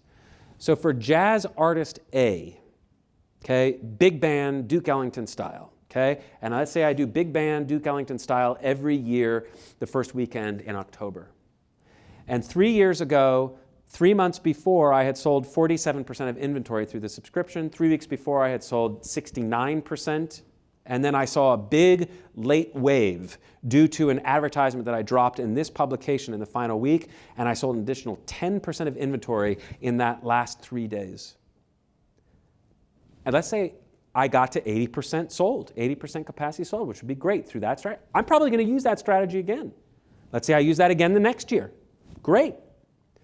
Year 3, I start to follow that pattern, but I don't do as well on subscription. And so I'm not at 47% 3 months before. 3 weeks before, I'm only at 62%, whereas I'm usually at 69%. At that point, I know I've got a problem in my hands. I need to drop a few more discounts. I need to send some tickets over to Gold Star. I need to activate some of my key influencers. Does that make sense? So I know at that point I got to freak out a little bit. And in some cases, it's going to be the opposite, where I might not need to spend that last $3,000 the week before on that well-placed advertisement because I'm already at 79%. Does that make sense? Critical. That's predictive modeling. And then lastly, here is a note about next year, how I'm activating this by attraction type. Duke Ellington style versus Wynton Marsalis style versus Billy Childs style, okay? By attraction type, I am rethinking, who am I sending this to? I am rethinking, what media am I using? I am rethinking, what can I budget in terms of my earned revenue goal? I've learned 2 years that I've over budgeted for this. I have tried as many tactics as I can. I need to bring down that goal, or I can push it up. My revised advertising budget. For those of you who are advertising and spending money on this, you are thinking about how much money am I spending per box office dollar coming in by campaign. There is a different return on investment assumption for each campaign. And then revised timeline. Have I learned that this is a very late buying audience for this type of attraction? If it is, I'm going to wait to spend my money until the week before. Does that, okay. A lot of this is just common sense, but this is like 80% of the game when it comes to sales. And this is 80% of the game when it comes to getting people even to come to free events. Analyze and acquire again, rinse, recycle, repeat. This marketing game, I think it's the hardest game in our business right now. So hard, because things are changing so often that if you're not acquiring, analyzing, and activating this data, is just throwing spaghetti against the wall. And if you want to go to the next level, see that ticket sales summary. Okay. I'm happy to do more offline with anybody who wants to go into this, and David Sneed will do more of this afternoon. And for those of you who are not in the direct sales business, take what's relevant. If you need more people to show up for your gala or your special event, similar mentality. If you need people to show up for the big annual free event, similar mentality. And if you're not spending money on direct marketing, don't interpret what I'm saying as just saving direct marketing spend. It's also saving time, which is a kind of nice, fluffy thing to say, but it's also a very real thing to say. I've given you one more handout, which is that pyramid. And what it is just kind of encouraging you to think about what your programmatic marketing approach would be for A, B, and C level. Okay, I'm not going to linger on this right now. If you want to look at that, it's there for you. But basically, the long lead stuff, you have the ability to do more. And the shorter lead stuff, it's helpful to know when something comes in and it crashes on our shore and we have to get it up next week, what are we going to do? All right, I realize we're up against our time here. There's just 2 more quick points to make. When it comes to relationships, which are so critical for all of us in this room, especially for those of us who don't have marketing budgets of $250,000, people can help drive their communities toward the work that we're doing. And if we are engaging with them in a respectful and long-term way that has some consistency, we're in a great place. And there are great practitioners of that type of community-based engagement in this room. So you are already expert at this. This message is really motivated by my experience working with great programmers who in 2018 will build Project A that is a great linkage with the yoga community or with the wellness community or with demographic X. But in 2019, they move on into the next project. And we've gone deep with the yoga community or with community X, but the programmer is not thinking, how am I going to bring that community along in the next year? Community-based, community-engaged organizations usually are, and they are leading the way in terms of this type of work, which is really marketing through authentic relationships that have value for both partners and co-production. And Devin's going to talk about that a bit this afternoon.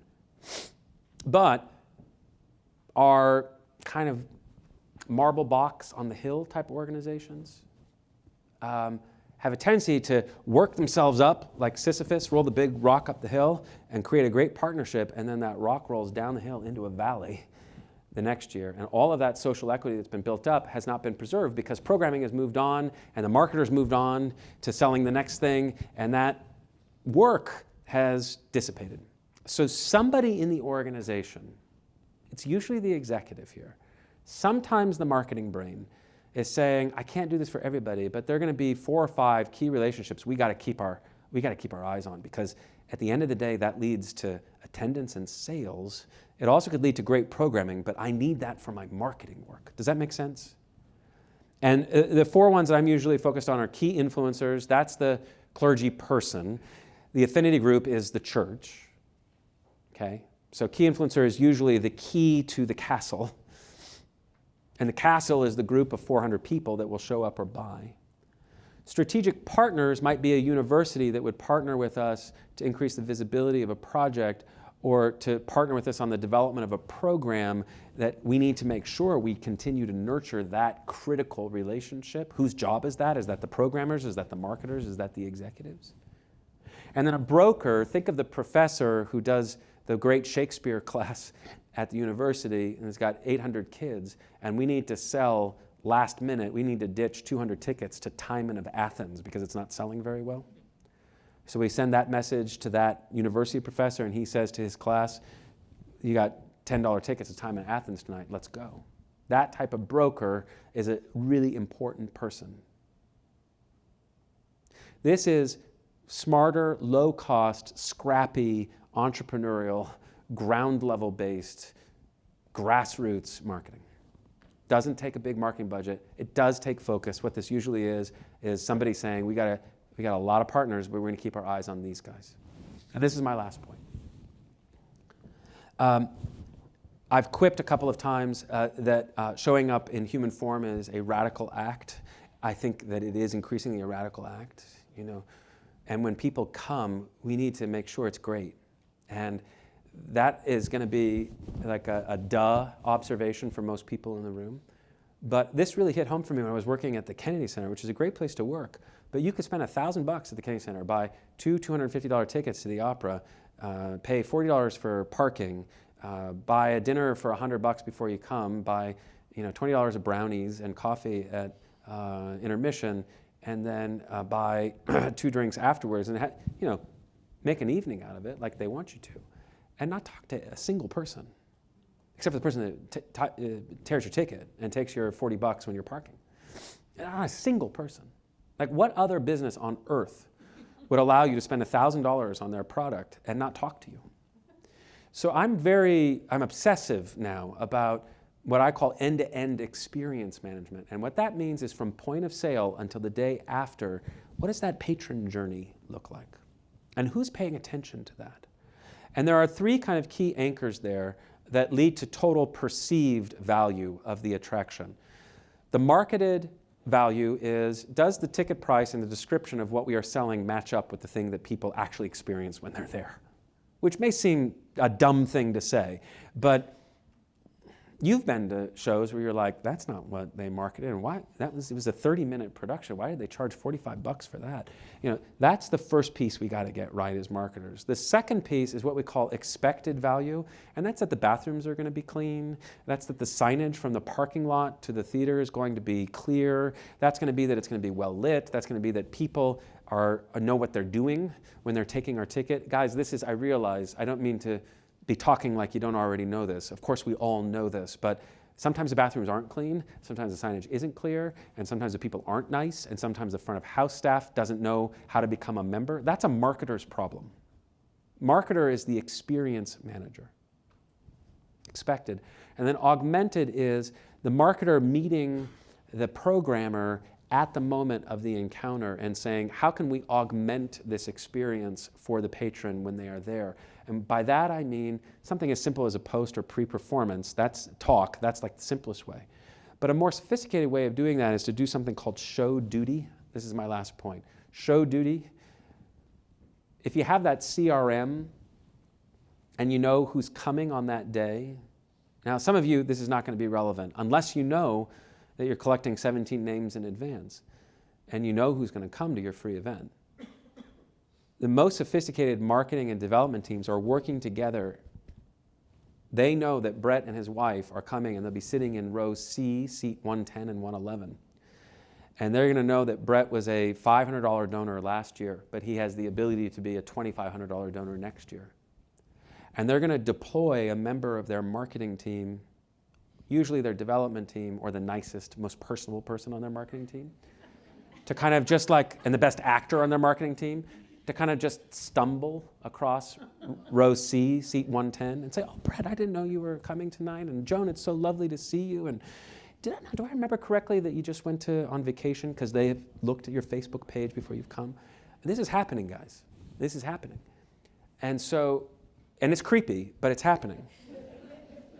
And that's how people are moving people from $500 to $2,500. That's how it's happening.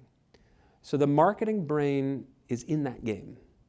And if you're an executive and you don't have a marketer, think about what is one thing that you can do, even with game changers when they come. Is there a way that they can self-identify as a member or a donor so that at least you can say hi to them? I helped a dance presenter who had none of this. They were $1 million organization. They had a marketing team of one. They had a development team of one. Do something very simple. They had general seating for dance. And what they did was, for members, they created a first come, first serve, one row in the second row of red seats. All of the other seats were black. And you had to be a member in order to sit in the red seat. And so when you came in, you were incented to go up to the member booth and say, I'm a member. And can you give me the little chit that I can go and sit in the red seat? And then we go, but then the executive and the development team knew, there's my members. And then they got fancy and they said, you know, this choreographer is going to do this solo stage right. And so we want our members to have those seats. And so every performance, the red seats would change configuration. And it became great marketing to be a member. Does that make sense? That's a marketer's brain. And that's the game we need to be in. Okay. So I apologize I've gone a little bit late. We'll give you a little bit more, we'll give you 5 more minutes for lunch, not too much. I apologize, I know I've gone 12 minutes late. But here's where I'd like to argue, maybe you take away. The institutional marketing plan, you've got the template in your handouts. Just 4 bullet points, guys. Like what are we doing next year that we can just lock down and say this is what we're going to focus on. Maybe be a little bit creative on that moving forward. Additional prompts, not required, not mandatory. The asset inventory, it's there if you want it. And a marketing summary. Think about one missionary style campaign using that type of marketing summary. That would be a good exercise if you want to do that. And then the ticket sales summary, for those of you who are in sales, if you're not tracking this stuff, you got to be tracking this stuff. Those of you who are selling tickets, I don't know how you sleep at night if you're not tracking this. For those of you who are not selling tickets, look at it. You know, it might be helpful when you're planning your next big free public event. You might want to dabble with it a little bit. That's the Rolls-Royce version. You could build the Chevy version and be just fine. And we're here. And your advisors are here. David and Devin are here after lunch. Pick up the phone, call us, email us. We're here as a resource to you. These seminars are pretty one-size-fits-all. We know it's a lot more nuanced. It needs to be more nuanced. That's what your advisors and your consultants are for. But I'm also here for you if anything comes up and I'm not your advisor or consultant. Okay? It is 12:13. Can we come back at 1:05? 8 minutes. I'm squeezing out of lunch. I'm so sorry. Restrooms, you know, are here. Where's lunch, Tanya? Immediately out here is lunch. And you all have access to this PowerPoint through the portal. If you don't know what the portal is, ask the primary point of contact for your organization, and they'll get it to you. Thanks, everybody. Thanks for your time and attention. Okay, hi, folks. Just a couple of minutes with me, and I'm going to pass you off. So we have an action-packed remainder of the day for you. I got to run through just a few nuts and bolts, and then I'm going to introduce you to Grace Kwok, who is here from Bloomberg Philanthropies, and she's going to talk to you about a little nuts and bolts. And then I'm going to introduce you to Aaron Sullivan at SMU Data Arts, who's going to talk about the profile that Data Arts is working with all of you on and how to use that in a really smart way. And then we're going to break out into 2 different groups. The building participation to community engagement is going to stay in this room. And the listening to the audience, how to use consumer insights, is going to be in the room just to your left. Okay, so it's just out and to the left, and that's where David Sneed will be. And Devin Ackman will be here with Ron Berry from Fusebox and Kara Martinez from Fusebox talking about community engagement, as well as Brian Joseph Lee if he can get here. He had a problem with his flight this morning from New York, so he's supposed to have just landed, and he's on his way here, just-in-time operation. And hopefully he will be here, and if he's not, we're going to continue to press forward. We'll just give Devin and Ron and Kara a little bit more time to talk through their work. So that is at 2 o'clock, 1:15 or thereabouts. We'll bring Aaron up here on stage. But a few kind of key points here in terms of program expectations. Our commitment to you. We are here to support the work that you do, not to create unnecessary work for you. I gave a full head of hair to this business. Oh, okay, yeah. I mean it. I do mean it. And hopefully at the end of this program, you'll feel that way, that it's been additive. But I just would want to say, if there's anything that we're asking you to do that you've already done, you've done in a different format, just stick with your path. There's nothing better, obviously, about anything that we are suggesting, but we have noted in work with thousands of organizations that these are pretty critical pieces. So if they're not in place, maybe we use this program as a kind of excuse or an impetus to just get that locked down and maybe get consensus between staff and board. The second is that we understand that no cultural organization is the same and none has time or money to waste. So that's just to say, these seminars are necessarily, one size fits all, but that is the design. The design of the program is then to go into the real work with you and the one-on-one conversations with your advisors and consultants. And the last piece here, we get it, we've been there. Our people are there. We stay there through our everyday work. We think of ourselves as managers, and we feel very, very sincere commitment to trying to be useful to you and practical to you, and not fussy with you, and not too consultancy with you, and to really just stay focused on your mission and the work that you're doing.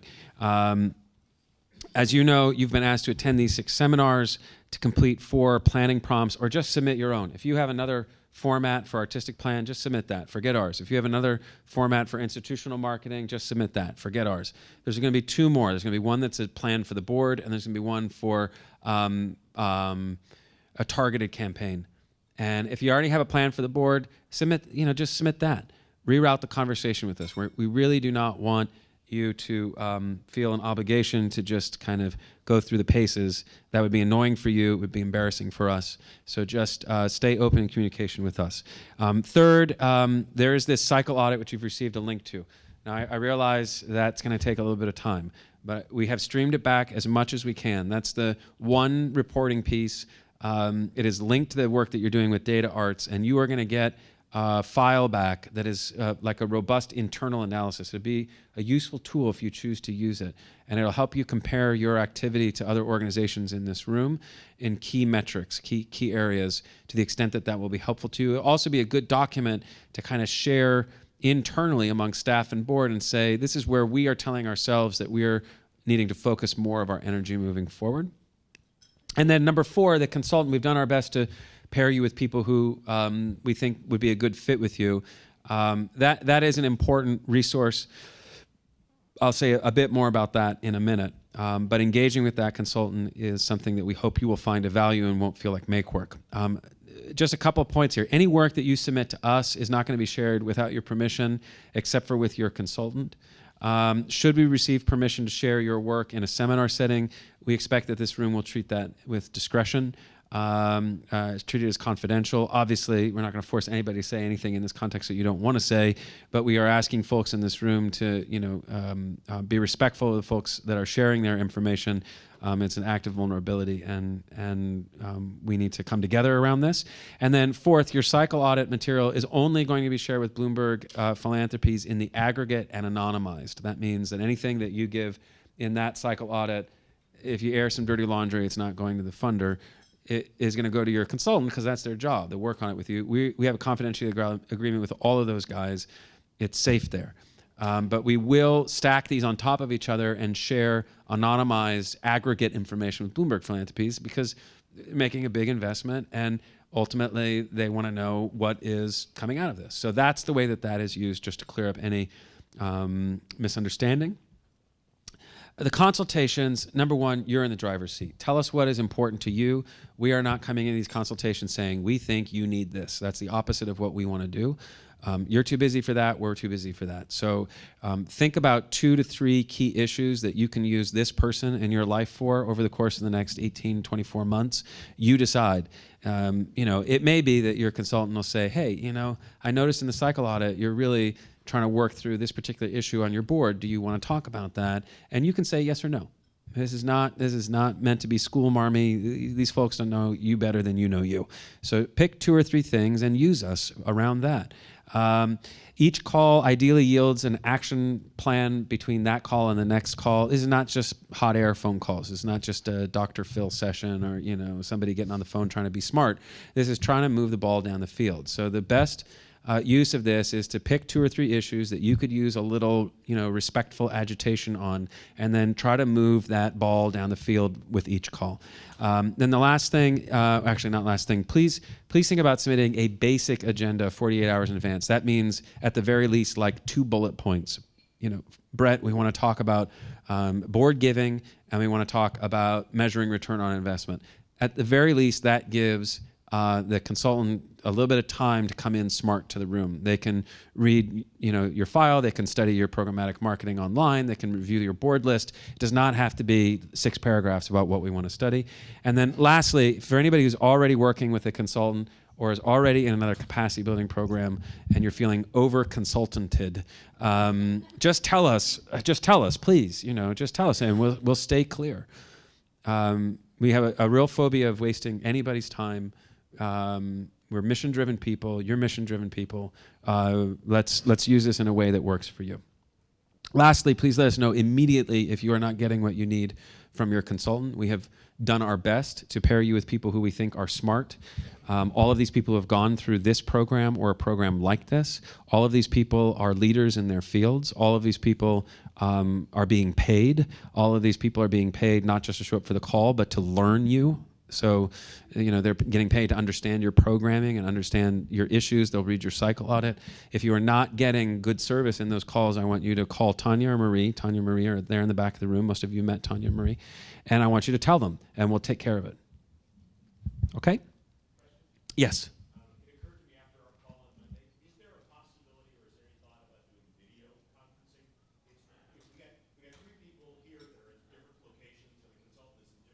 Sure. If you want to do, yeah, sure. We have WebEx. Just tell your consultant and we'll get you set up. That's no problem. Yeah, sure. That's no problem. All right. Any questions I can answer for you about the work with us, with the Institute? We're really totally humbled and honored to be part of this conversation with you. We want to stand shoulder to shoulder with you. We've had the opportunity to bounce around a lot and learn a lot from a lot of folks, so that's kind of our perspective. But we know that we're coming into a student relationship with you in respect to your expertise. So please lead us. Please let us know what's most important to you. Okay?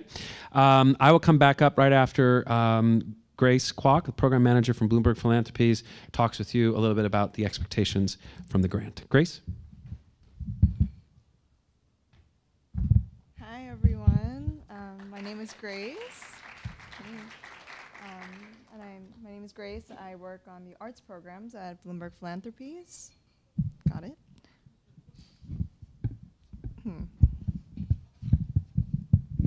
Oh, sorry. I'm really privileged to be here and to see all of your beautiful faces. We're really happy to have this program in Austin. We've selected your organizations because we know that your work is so important and critical for the cultural ecosystem of Austin.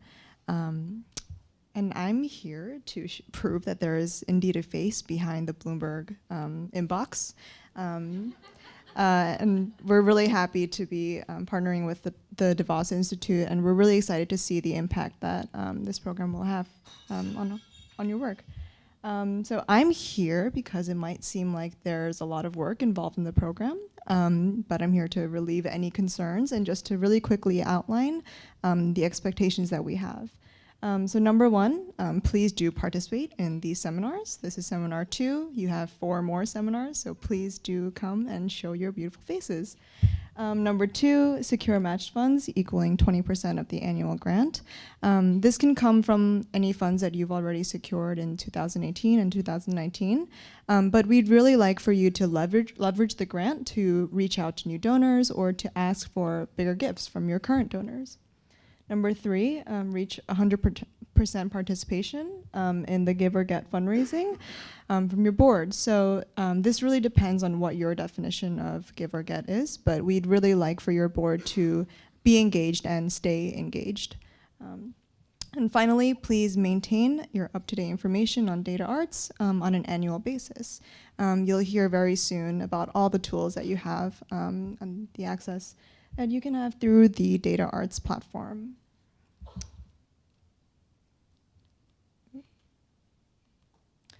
Regarding crediting, we'd love to be listed as one of your donors, so please feel free to use text. There's no need to use our logo. For any questions about the program, please, again, feel free to reach out to me at aim@bloomberg.org. Any press inquiries about Bloomberg Philanthropies, about the program, please refer them to Rebecca at that address. And just finally, we ask that you don't disclose the grant amount. We really would like all stories to be about you and the work that you do rather than the amount that we're providing your organization. And that's it for now. Thank you.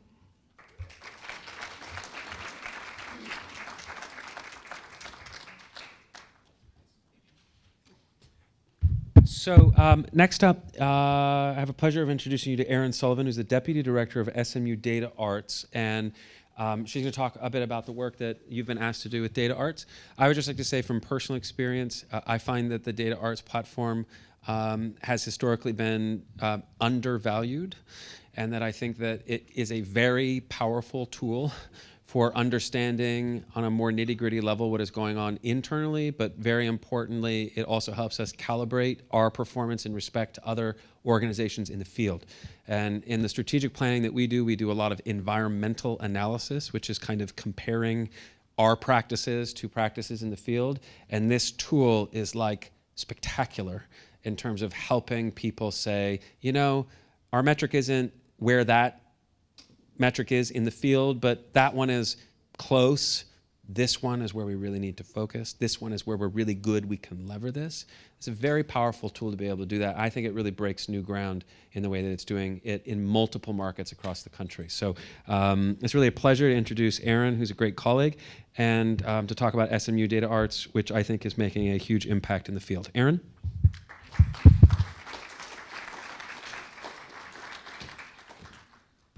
Everybody. Thanks for moving the microphone for me. Appreciate it. Hey, I'm Erin Sullivan. I'm the Deputy Director at SMU Data Arts. I am really delighted to be here with you and thankful to Bloomberg Philanthropies and the DeVos Institute just for inviting me and giving me this hot 45 minutes that I have with you to tell you all about the things that you can do with the Data Arts platform now that you've put your data into it, right? You spent some time, so let's get some benefits back from that time that you spent. Some of you may have noticed a little shift in our organization. If you started putting data in earlier in like May, you may have noticed that our logos have all changed. We've recently merged with the National Center for Arts Research at Southern Methodist University. And big name change, instead of just Data Arts, we're now SMU Data Arts. And so we're actually kind of in this best of both worlds situations in a merger, which I think not many people say, where we're bringing all of the kind of historic tools and skills that Data Arts had together with the kind of power of the institution of that large university and their research chops to actually provide more tools back to the field. So keep an eye on that. I've been thinking about institutional marketing a lot, no surprise, given these seminars, and made some notes about how we should be sharing things with you. So how many of you in this room would consider yourselves like into data? Like, oh, data, so great, love it, love it. Yeah, like not that many, right? But I'm so glad that there are some of you in this room who are. At Data Arts, we are into data. We have to be into data. But as I said to a couple folks I had lunch with today, I think you're actually all into data. You just don't notice it. You're surrounded by information all the time. You're taking that information in. You're making decisions using that information that you took in. That's all just data, guys. At Data Arts, we're not just into data for data's sake. We're into data so that it can support the work that all of you do in the field. And so the core of our mission is actually to empower arts and cultural leaders. Data is just the medium that we use to do that. We work with 12,000 arts and cultural organizations across the country who are participating annually and putting their information into the Data Arts platform, and we hear from them every day about the amazing work that they're doing and that all of you are doing. And we're here to provide that information back to you to kind of support stronger decision-making and strong decision-making around that work. So at Data Arts, we accomplish our mission by collecting data, analyzing it, providing insights and tools back out to the field. So all of you who, just quick show of hands, and I won't make a lot of eye contact about it, but quick show of hands on who has completed, who like fully completed a data profile, got a whole fiscal year in there, hit the submit button. All right, some of you, good work guys. Everyone else, it's possible. There are 10 to 12 people in this room have done it. So for the rest of you, if you've started and ran out of time or started and thought, oh, this feels hard, I would like you to please call our support center. We have a really great group of people, human beings, who work in our office with us and who are just there to answer your questions. They're there to answer your questions about what button do I click, but they're also there to answer your questions about, well, how do I know if this contribution was restricted? And was it temporarily restricted or permanently restricted? And where do I find that? Is it in my audit? Or is it somewhere else? Do I have to ask somebody, right? Those are the questions they answer every single day. And so I want to say to all of you, please, it's not the Verizon support center. It's a group of nice people who are just there to help you. And so please take advantage of it. All right, support center notice ad over. I'll tell them all I said that they weren't Verizon. So we take a couple of different kinds of data, but we chose the data that we are accepting, that we're asking all of you to input for kind of specific reasons. And so we've asked you to input data that is basic organizational information, historic financial, some info about your staffing, numbers, quantitative, how many people, some information about your space, information about your contributors. We do all of this in one place. It's unusual to have all of that information in one place. It actually allows you, once you've entered it, to kind of take a holistic look at your organization instead of thinking about those things in disparate pieces, right? So whenever we report, we always think about combining that information for you so you can look at it together. We collect it in a standardized form. You're all unique and individual, we know that. But we've created one form that allows you to compare yourselves to each other, to those other 11,999 organizations that have entered data in the system in one kind of standardized way. So we collect the data that we do in the way that we do in order to make it available for all of you for comparison and benchmarking purposes. And the final thing that is, you just heard that as part of the grant that you've received, you'll update your data annually. So you make an investment in time in putting that data in once. Every time you put more data in, we're collecting it longitudinally, so kind of basically the same fields year over year, which means that year over year over year, you can start to see trends develop in your own data. Your account with Data Arts actually gets more valuable the more years you spend putting information into it. We're also collecting data that can be used for multiple audiences. So you just heard a little bit about the cycle audit. You heard a little bit about using this to apply for funding. So the Data Arts profile can be used to apply to funders. So that's one audience. It can be used by researchers and advocates. That's how we first met the National Center for Arts Research. They just used our data for their research reports. And it's being used for the DeVos cycle audit. So a large portion of the financial information that you'll have to fill out, that you'll provide for your cycle audit, you've already actually put into your Data Arts profile. Sarah at DeVos has a login, and she's just going to go ahead and pull that out so that you don't have to provide the same information over and over again to multiple audiences. A goal we have is to do some streamlining. So, you know, once you've provided your organizational financials from 2018, you know, gosh, I hope you can use that again in a couple of different formats. So, how does all of this kind of data that I'm talking about collecting from your organization help us support the varied and artistic and kind of mission-driven work that all of you are doing, right? I know it looks a little different at each organization. This is a little nuanced at each organization, but I do want to provide an example. This is a brief video from a series that we called Everyday Data. These showcase organizations around the country who are fairly small usually, who are using data in kind of everyday ways to further their mission. This video features a Bloomberg AIM grantee from the last round in Chicago. So let's watch that video if it plays. with sound. My name is Juan Diaz. I'm one of the founders of Sones de Mexico Ensemble. We're a nonprofit organization in Chicago that specializes in a style of music called son.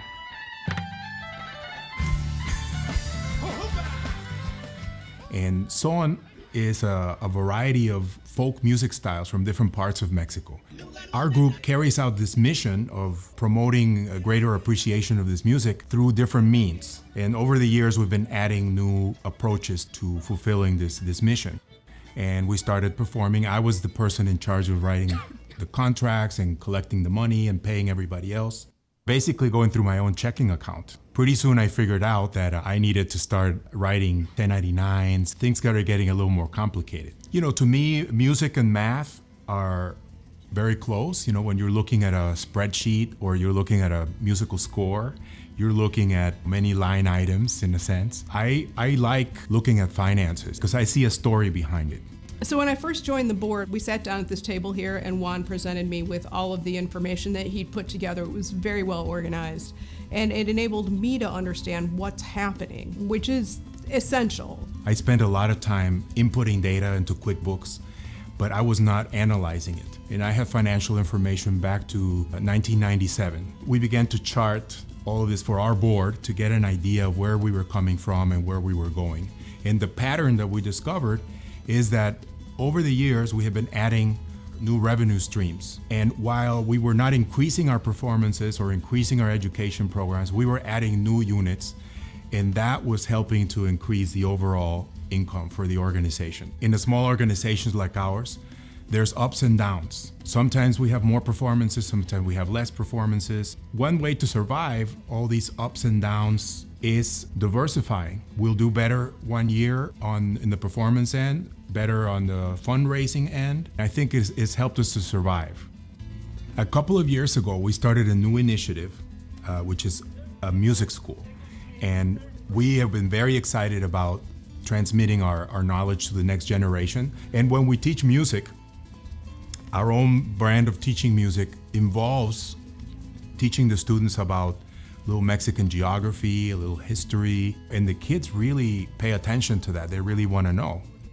And in a way, this is ensuring that the next generation will carry on this music after we're gone. But at the same time, we wanted to see if this would be a sustainable activity for the future. So we have to look at all of our time investment and our expenses related to those classes, and also look at the revenue. So by analyzing all this, we can begin to see if this is something we can do long term.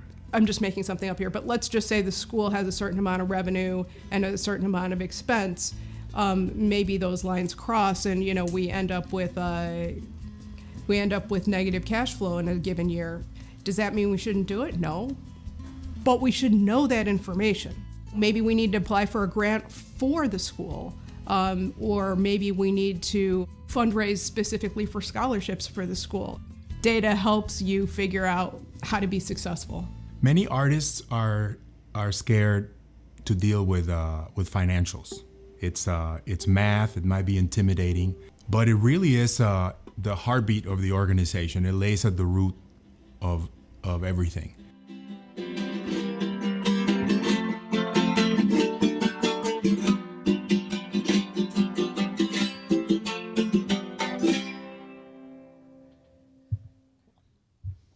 I love them. So I love what his board member says, right? Does it mean we shouldn't do it? No, we just need to know, right? You just need to have the information so you can make the decisions that are best for your organization. And so what I want to do today is I just wanted to give you a little bit of background first about why are we even here? Why do we do what we do? The rest of our time together is to actually talk about some of the ways that this can work at your organization. So I'll start with an example of how our data can provide kind of big top-line insights, and then we'll start to just narrow down on how the tools that we have can actually help you look specifically at your own organization. And we'll go through the seminar topics that you all have with DeVos and think specifically about, okay, well, if you've put your data in, what tools does the Data Arts platform offer that you can use kind of in partnership with these sessions? So marketing, long-term planning, fundraising, et cetera. So let's start, though, with that field-wide data. The research team at SMU Data Arts actually takes a look at our own data somewhat regularly. We put out quarterly reports, and every once in a while, if there's a particular question that the field is asking, we'll do a white paper or something of that sort in order to kind of address that question. What we'll take a look at today, because we're just about to release it, and I'm excited about it, and I also want to give you a sneak peek, is a fundraising report that we're about to issue within the next, I would say, 2 weeks. It'll probably be out. So the metric that I want to look at in the report is return on fundraising. This data point is all about the average amount that organizations are raising. This is organizations across the country per dollar of fundraising investment. So it's expressed as a dollar amount for FY 2017. All organizations in the CDP, this was $8.59. So for every dollar they spent on fundraising, they got $8.59 back.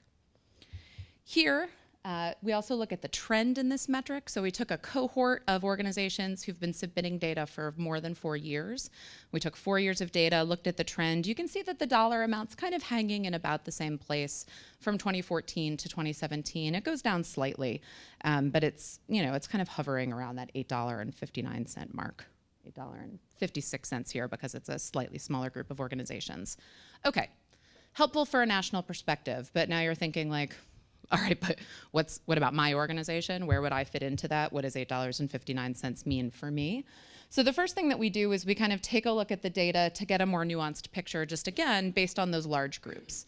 So here we break it down by organization size, where organization size is actually dictated by things like discipline and age of organization, not a strict dollar range amount.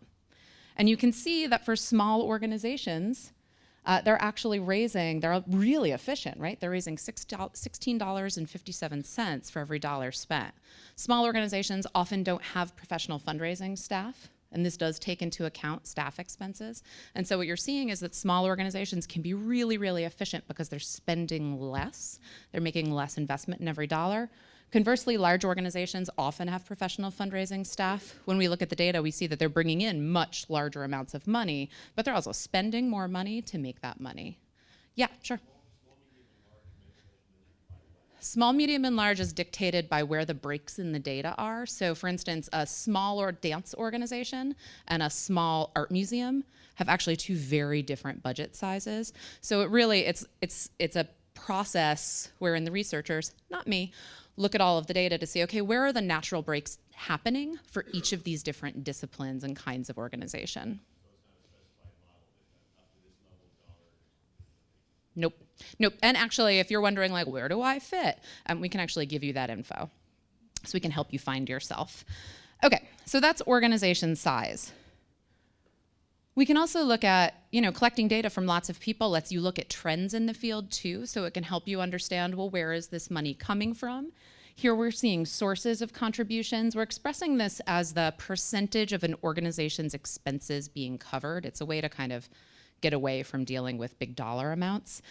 So here you can see that individual contributions, you see that line going up and up. Individuals are really starting to carry the load in terms of contributions to organizations. I don't know if that feels resonant in your own organization. You also see that corporate, that's the yellow line at the bottom in case anyone was having a hard time finding corporate contributions, right? It's kind of hovering really low, but this kind of helps us understand like what's going on nationally. Is what I'm experiencing at my own organization kind of resonant with what's going on nationally? Is it different? What's the story that I want to tell based on what's going on nationally, right? Do I have amazing corporate fundraising? How do I talk about that, right? How do I pitch that? Okay, so that's that kind of high-level report. But again, what does that mean to me? How does my organization fit in? How do I look at the same information in my own organization? So you can actually use the tools in the Data Arts platform to take a look at your own data. And today we're going to do a quick overview of 3 of them. We'll look at the analytic reports, the KIPI dashboard, and then our projections tool. And I keep forgetting I have a big monitor here, so I don't actually need to stand like that. I'm going to keep forgetting, but I'll mention that now I know about it. Okay, so which I think makes it better. All right, so most organizations that we're working with are investing significantly in fundraising in one way or another, and we're actually gonna stick with this fundraising theme throughout, with apologies to today being the marketing session for all of you. We're gonna go with fundraising, and we're just gonna dig in a little bit deeper. So you might run an analytic report in Data Arts in the platform, so if you log in on your dashboard and scroll down, you'll see a list of something like, we have a total of now like 89 different analytic reports that you can run as trend and comparison. Fundraising is a big bucket. It's easy to find that report right there. The top of the report, when we look at it, highlights high-level trends about fundraising, including just your total contributed revenue over the last couple of years. So again, the more data you put in, the more value you'll find here. Your fundraising expenses, and then for some context, your total expenses. Then we add some key metrics to help you think about those kind of big level numbers in ways where we're kind of relating two things to each other, right? And so one of these might be really familiar. In that field-wide report, we talked about fundraising efficiency. We talked about return on fundraising. Here we're calling it fundraising efficiency. It's essentially the same thing. So we'll give you that same number for your own organization. It's how much money am I bringing in for every dollar that I'm spending on fundraising. And then we always visualize information on the bottom so that if you're less number-minded and more trend line-minded, you can actually just look at the picture instead and see, you know, where are the changes happening from year to year. The final thing that we'll put in that report is a little bit of context. In this pattern that I'm going through in the fundraising report, we follow the same pattern for all of our reports. So once you've kind of got the pattern, you know where to look on any report that you run. Top line stuff at the top, and then we start to bring in the metrics in the middle. We define those metrics for you so you can understand what am I looking at, and then we'll give you the graphs below that. Here what we're doing is bringing in dollars contributed, so you're seeing that in the first column, based on the kind of contributor or the source of contribution, the number of contributors, their average, right? And so for year over year over year, what's my average contribution from my individual donors? How many were there? And here you can kind of see, well, what's changing? Where are numbers falling out? Where are numbers coming up? This is that context that I talked about. So as you look at this report, you might be thinking like, all right, well, my fundraising efficiency is $5 or $6 or whatever it was on that last report. How does that compare to other organizations like mine, right? So I'm a small dance company. Maybe I want to know about small dance companies nationally and understand like, well, where do small dance companies tend to sit in terms of fundraising efficiency? So your next step after you run that trend report on your own data might be to run a comparison report.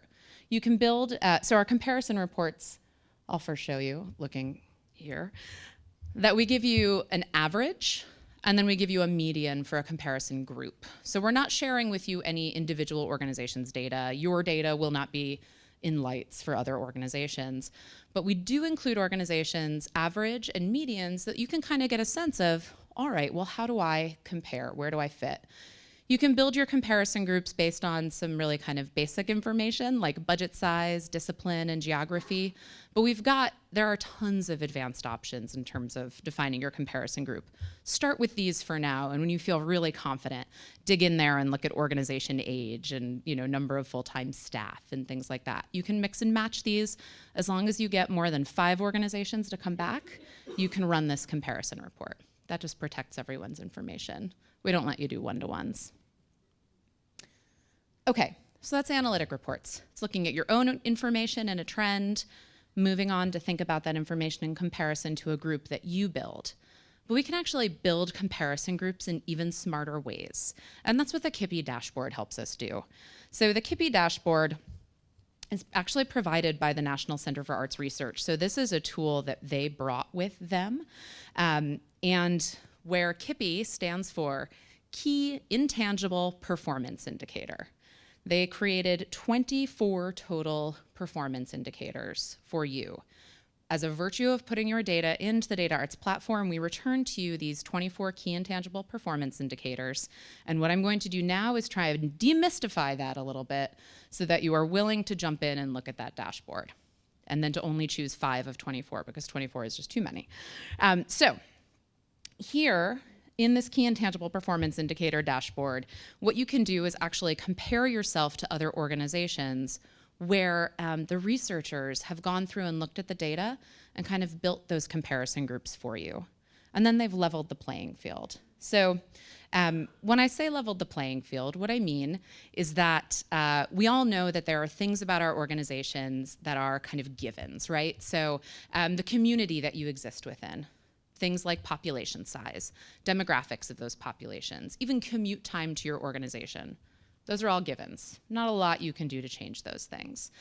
The funding environment you exist within. How many big foundations do a lot of funding in Austin? What does public funding look like? How much federal, how much state funding exists here?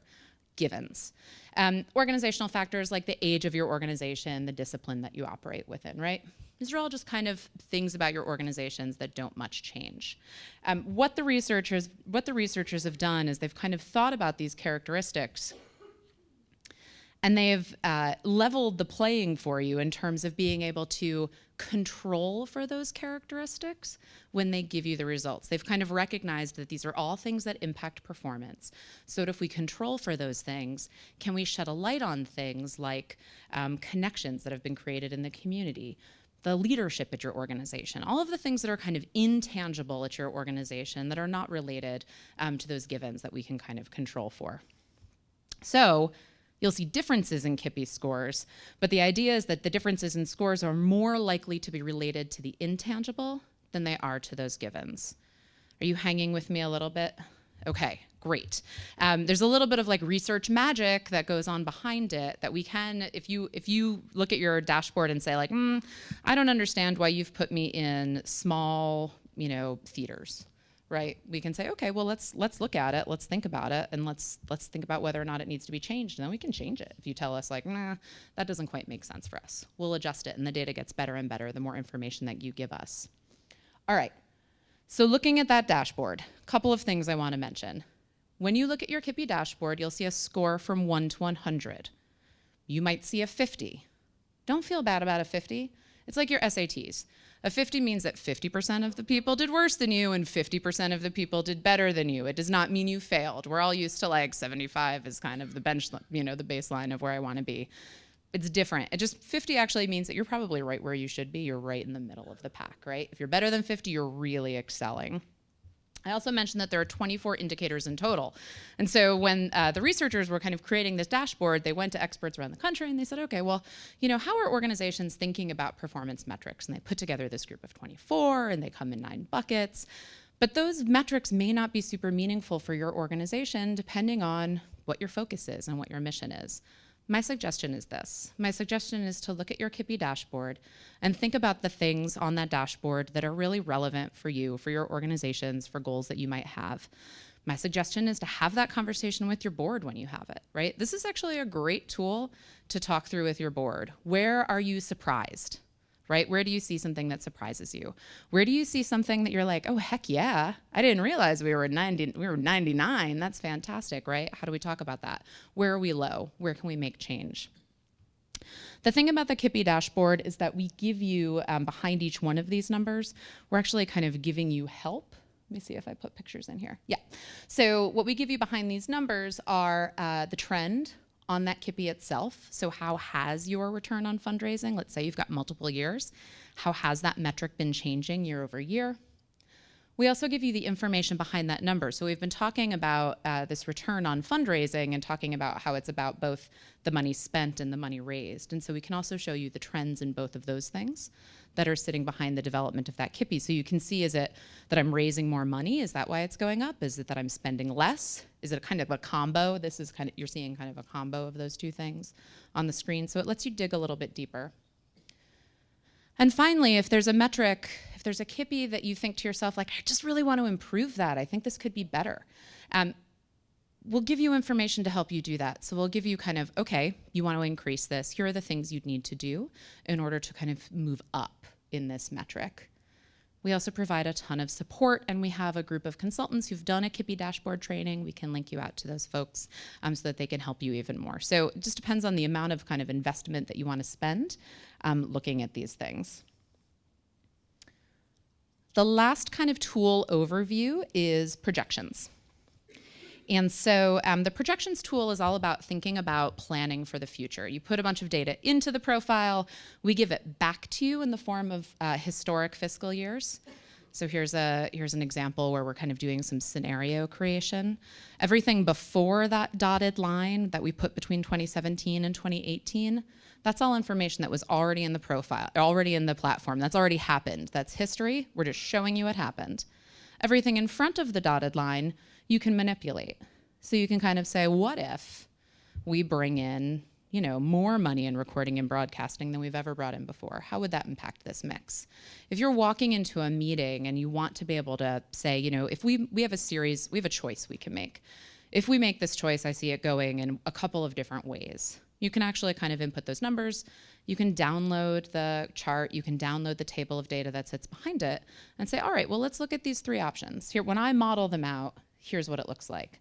I find it helpful to model things just so that I can see how other factors are impacted. Sometimes it also just makes you look really smart in conversations that you're about to have. And so I would say, even if just for that reason, go ahead and drop them into your PowerPoints or into your board books or however you're doing it these days. But I think the projections tool can actually be really powerful. And here, all we were doing was modeling what if we, you know, kind of had a choice to make around program and we reduced our personnel. Well, what if we reduced our program budget instead? You know, how would that impact this mix of expenses? Okay, so that was your whirlwind tour of those tools. We're gonna come back and we're gonna talk about each of the seminar topics and kind of how you can apply these things and how we might recommend you think about applying them. So we're gonna start with board engagement.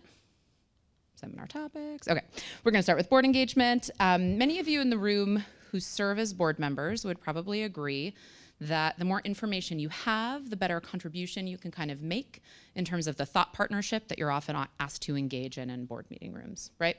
And so we actually think that the reports that we've got can actually serve as a way to inform those conversations. Many of you who are board members and others might kind of be the person on the board who's really into the data. Your first question is like, well, what's the trend been about that for the last 3 years, right? So one way that you can actually provide that information really easily is just to connect your board directly to the Data Arts platform. They can just have a login and just run all the reports, run every report that's of interest. I have done this. I was a managing director. I onboarded a new board member and was like, oh my God, I don't have time to give a lot of information, and so I gave them a lot of reports from the, at that time, CDP profile, and they were really grateful for it. They don't need to change your data profile. Board members, don't change the data profile, don't change the data, but do go ahead and run the reports, and this can actually be a way to kind of ease that communication between you. The reports that are available are, you know, things like this fundraising trend report, and you can think about this when you're preparing materials for a board meeting, right? You can use a fundraising trend report when you're in your fundraising committee meeting. You can think about using this balance sheet trend report if you're having a conversation about capitalization or about setting money aside into designated funds, right? It's good to look at those balance sheet reports and to understand how that data is taking shape before you make decisions for the future. And finally, I mentioned this earlier, but consider taking some time to walk through that KIPI dashboard with your board to really kind of have a grounding conversation about where your organization sits in these different kind of facets of organizational performance. All right, long-term planning. Again, I'm going to start with the KIPI dashboard on this one.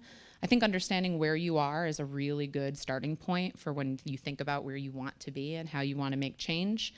The conversation we just imagined where you walk through the KIPI dashboard with your board, that might be a good way to set that stage for a longer term planning conversation. I will say that the KIPI dashboard is not something that we share with anyone else. That's just for you, for your kind of leadership or whoever you decide to give a login to. But we don't share that with your funders on your behalf. If you want to share that with your funder, you can go ahead. Feel free. But we won't share that with you. We really wanted to keep that as kind of a private place where you all could have conversations and learn about your own organization. We actually, as we talk to organizations about the KIPI dashboard, they tell us that this is a really good context setting tool. They've told us that they've used this in conversations with their staff, with their boards, with staff leadership. So something good to share. And then you can also draw on those big, larger sector trends as you jump into conversations, right? So we did this great report on 5 steps to healthier working capital, where we looked at the working capital that organizations across the country are dealing with. And then we worked with Rebecca Thomas of Rebecca Thomas Consultants. She used to be with the Nonprofit Finance Fund, to say, okay, well, what are 5 actionable steps that an organization can take to improve their working capital? What can they do today? And we list those steps here on this site.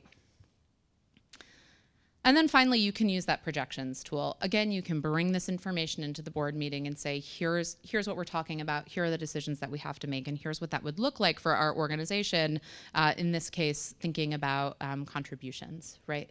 So what would it look like if we changed our revenue mix? The next seminar topic is fundraising, so this is an easy one. We're gonna dive a little bit deeper. The materials that you might want to provide to your board if you were thinking about having a conversation about setting fundraising strategy might start with that field-wide fundraising report, right? So let's just have some context for our individual organization conversation. Let's talk about what those national numbers are. You might also want to include the specific information about discipline or organization size, so to really kind of boil it down to, okay, well, small organizations tend to be around here. And then you might share an analytic report. The report that we looked at, that fundraising report, is actually a great report for a board meeting. I mentioned earlier that it's got the definitions on the report for all of the metrics that you're dealing with. It grounds your organization. You might curate a comparison group for that conversation to kind of, you know, if you want to grow something, you might create a benchmark comparison group where actually those are the folks you're trying to reach up to. What did they look like? And then finally, you can include this KIPI dashboard. And I think this pick of the KIPI dashboard is interesting because you might, as a board, be thinking about, okay, well, how can we increase corporate contributions? Because corporate's just the smallest revenue source that we have, right? And that conversation, I used to have it a lot about corporate contributions. I think it's helpful to think about, well, what does that field-wide report tell us about available corporate contributions? What does our KIPI dashboard tell us about corporate contributions? This organization is actually at 66. It's actually doing pretty well. But we might look at this and think, we could actually maybe have an opportunity in foundation support, right? Maybe instead of having that conversation about corporate, we keep doing what we're doing with corporate, and we really think about foundation. Finally, for marketing resources, I think the easiest way to explain the kind of tools that we offer and the way I'd suggest using them is to say, use it the same way I just told you to use the fundraising tool. It's the same pattern over and over again. We've got a field-wide report. The field-wide report looks at the surprising ways that distance plays into whether or not attendees are willing to come to your particular organization. So like the real impact of commute time on attendance. It does some context setting about organizations nationally, right? It does all of those same jobs that you kind of want, like, okay, big picture. And then it's like, all right, narrow down. What's this been like at my organization for the last few years? Comparison report. How do I compare to other organizations? So it's that same pattern of like big picture, smaller picture that's just me. And then your KIPI resources, which will help you understand, okay, well, how do I compare to others? And the KIPI kind of goes deep in the marketing area in terms of audience and offers you, I think, something like 7 different KIPIs around marketing. And so that can actually be really useful. Okay. I've run through a lot. I know my time is essentially out as I make deep eye contact with Tanya. Boom. I recommend deep eye contact with Tanya, everybody. Put that on your list. I'm gonna give you a few to-dos. That's the first. The second is follow us on social media. We're at SMU Data Arts everywhere that you can have handles. Nobody else wanted that one. So we're at SMU Data Arts. We're about to release that fundraising report, so follow us now so that as we release it, we'll put it out graphically. So we'll be putting it out in chunks that you can actually use in your own conversations. That is our goal, and we think that's a little bit what Data Arts brings to the NCAR side of things, the soft ability to translate things like data to folks who are just like, please just tell me what I should be doing here. Second, go ahead and log into your report, into your account, and run an analytic report if you finished. So really the second thing is, if you have not finished, finish putting your data profile in, because you have to anyway. But when you do, you'll actually be able to run a bunch of these reports. If you have already finished, log in to your Data Arts platform, share a login with one of your board members, perhaps the one who is next to you today. and allow them to log in and have a look-see, and then run that fundraising report. Where's your metric? How close are you to $8.59 per dollar raised? How close are you to the small, medium, and large? And then finally, take a look at that Kippy dashboard. There's a bit of a note here because Kippies came from NCAR and you're logging in through the Data Arts platform. It takes them about 3 months to kind of bake on that information. They had to go through all of that. Leveling the playing field is research magic, but a human being is doing it. And so we're working on actually integrating that into the platform so that we no longer need humans to do that work. But so when the robots are doing it, what that will mean is that you can have your Kippy as soon as you log in. Your dashboard will be available. At this moment, many of you won't have a dashboard yet, but you'll be able to put your name. We'll email you as soon as it's available is essentially the deal. And we just shipped them the most recent export. So that should be happening rather quickly for those of you who input your data already. So those are the jobs that I need you to do. I will also leave you with the contact information for the support center. Those of you who are not done are going to give them a call, and Eamon and Alexis and Alice are going to help you get your data into the system and run the reports you need to run. And then I guess the last thing that I'll say is that if you have any questions, I'm here for the rest of the day today. I think I'm going to hang out in your community engagement session with you. So if anybody has questions after this, I'm around, and we should chat about them. Okay? Thank you, everybody.